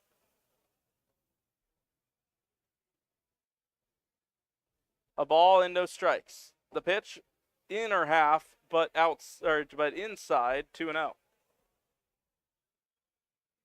This could be the last turn for Smith if he ends up losing Coates here. Well, and especially if it's on a 4-pitch walk or a walk at all, I would imagine that they'll make the move. The 2-0, the kick in the fire, a curveball, and he finds the control with the off speed. It hooked nicely in there on the outside corner, and maybe we'll see Smith vary his looks from the fastball given the better success. 2 balls and a strike. The pitch from Smith. He goes back to the fastball and misses away. He just hasn't had his mechanics at all. Some of these pitches, like the last one, he's flying open. That's why he's missing arm side. And then he's not finding his balance point either, which is why he's often missing glove side too. 3 balls and a strike, 1 out. The pitch is popped way up in the air. Tracking it is the third baseman, Zykowski, leans into foul ground and makes the catch. Time is called by the umpire, and I believe they're going to say that Zykowski went into foul or went out of play to make the catch. Oh, I'll say this. Oh, wait, hold on, Evan. This is what's going to happen here. They're going to call him out, but because Zykowski went out of bounds to make the play, they're going to give each runner a base. That's interesting. Now, when you see a foul ball like in a major league game where the player goes into the stands, does every batter get a base in that situation? Yeah, that's absolutely right. So if you think about some of the Derek Jeter plays, he falls to the stands, they would give an extra base if someone's on. So a run for the Dans. I don't know how you score that. Is that an error? I'm not going to worry about it. But at least here in the live stats, it just says a fly out and then everyone advanced. But I'd imagine if anybody was running Game Changer, they'd have an absolute nightmare. Back to the game, Max Ketchen, who came in midway through this one for the injured Darryl Dilworth. He's now facing 0-2 after a couple of strikes. A swinging strike on the curveball and 0-1. Here's the 0-2, and it's spiked in the dirt. 1-2. From the pop-up, I was a little surprised from the umpire mechanics. So there was a lot of pointing, kind of hooey going on, but the way it should have been was point at the batter, signal he's out, point at the runner, and then point to the next base. A ball and 2 strikes. Curveball, a defensive swing if I've ever seen one, and he fouled it off. And maybe it's just because it was such a weird situation, because there's no fence over there, right? It is an open, he could have run into the bullpen to make that catch if he wanted to. There's no fence. Zykowski literally, all he did wrong was step 1 foot into the cement off the dirt there. So, I don't know. It's just an odd situation. 1-2. The pitch misses outside. I played on my share of fields, granted, in my younger years, where you have those kind of those white line drawn boundaries signaling where out of play is. So if part of your body, or say one of your feet, is over, then it's a dead ball and there's no catch. The 2-2 is hammered to left. Going back, but in there to make the catch is Griffin Brown, and it retires the side. A long fly ball, but it doesn't result in anything, but the Dans tack on another 2. 10-3, we go to the 9th. Last gasp for the Cornbelters to maintain their division hopes. We'll be back in just a moment.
Top 9 here at Danville, the historical Danville Stadium, about 5 miles from the Indiana border. Gunnar Brown is in to pitch for the Dans to try to finish this one off. It would be an unofficial save. Tyler Thompson, the first batter, he takes a first pitch strike. He'll be followed up by Eddie Letamendi and Tarek Thompson-Allen, the 8-9-1. 0-1 pitch. Just missed the knees with the slider. It's 1-1. Billy DuBois was very insistent on how big of a game this was. The Danville Dans and the normal Cornbelters have faced off twice already. This is number 3 as the 1-1 is fouled away. This is the third matchup of the season. The teams that split. And with the standings, as you can see in the bottom right of the screen, it was so imperative that the Cornbelters win this game and get to within a game and a half with 5 to play. But this looks like a foregone conclusion at this point, as that pitch is on the knees. A fastball strikes out Tyler Thompson. He wasn't too happy with it, but he goes down looking, 1 down. A hard fastball from Gunnar Brown sets the tone for this inning. Top 9, 1 down, bases empty, and it's Eddie Letamendi, 1 for 3 with an RBI. Watches the curveball slide in on the inner half, and it's a strike. It'll be followed up by the top of the order. No balls and a strike. Pitch, just low, 1-1. Tarek Thompson-Allen taking some warm-up hacks in the on-deck circle. And here comes the 1-1 to the 9-hole hitter, Letamendi, and it's a fastball just off the outside corner. It's a 7-run Danville lead. They've had 2 3-run innings and 2 2-run innings. The Cornbelters a run in the first and 2 in the 7th, as the 2-1 is a fastball right there on the outside corner, about 1.5 inches closer to the plate than the previous one, and that's all it took. 2 balls and 2 strikes to the 9-hole hitting Letamendi. 2-2. Hard foul ball down the line, over the bullpen and out of play. I know we've seen, he hasn't struck anywhere near as much lately, but when he really hits the ball, the ball kind of explodes off his bat. 2-2. And a hard ground ball through the hole. Letamendi singles. And the Cornbelters have a base runner with 1 on. And you're right, the ball does explode off of his bat. Despite being in the 9-hole, despite being a little bit of a smaller guy, just 5'11", he can rake. I mean, the guy redshirted at Illinois State this last fall, but in his fall workouts at Illinois State, he hit the ball 110 miles an hour. That's not too bad of an exit velo, even with a metal bat. But he's singled with 1 away. Tarek Thompson-Allen to bat now. He squares to bunt and pops it a mile high up onto just over our heads based on the sound, up onto the overhang. Thompson-Allen struggled with that bunt, hasn't he? That's the only reason I can think why he would try and lay one down just to work on it, because why in the world would you bunt when you're down 10-3? I'm sure he likes his odds to reach via bunt over his odds to reach via base hit, hitting under 300 this season, but with his speed, I'd bet him to reach on a bunt about half of the time if the infield's back, as the 0-1 is a slider off the inside part of the plate, a check swing appeal, and he did not go around. So 1-1 the count. Thompson-Allen back in the left-handed batter's box. Letamendi leads off first. The 1-1 pitch. A hard swing and a foul ball back to the screen, 1-2. This is something I'm going to ask Tarek leading up to the home doubleheader against the Lumber Kings, but all of tonight he's been stepping in the bucket with that front foot. I don't know if it's just a muscle memory thing that he's fallen into recently, but it's not a recipe for success. 1-2. Pitch coming. Curveball froze him. Thompson-Allen goes down looking, and he knew it. Right down the heart of the plate with the curveball, and he tosses the bat in disgust on his way back into the dugout, which was picked up nicely by Mallory, our photographer. Thank you very much, Mallory. 2 down here in the top of the 9th. Zach Zykowski. Cornbelters down to their final out. 2 down. First pitch to Zykowski, swung on and missed. Slider off the outside half. It was band night here at the Danville Stadium, and the various bands have taken back to their instruments as they get ready to celebrate a win with perhaps a victory song as the 0-1 is in there for a strike on the outside corner. Normal down to their final strike. It's been a huge game for Danville to, in essence, wrap up this division. They would go 3 games clear of Terre Haute with 5 to play and 3.5 clear of the Cornbelters. Fans to their feet. And the 0-2 is on the outside corner. A huge win for Danville as they march one step closer to the Central Division crown in half number 1. 10-3, the Danville Dans defeat the Normal Cornbelters. The Cornbelters will head to Clinton, where they will try to snap this now 3-game losing streak. Speaking of 3-game losing streaks, Danville has ended theirs. They notch a win in the win column. They improved to 14-11. Normal, on the other hand, 10-14. Oh, look, this.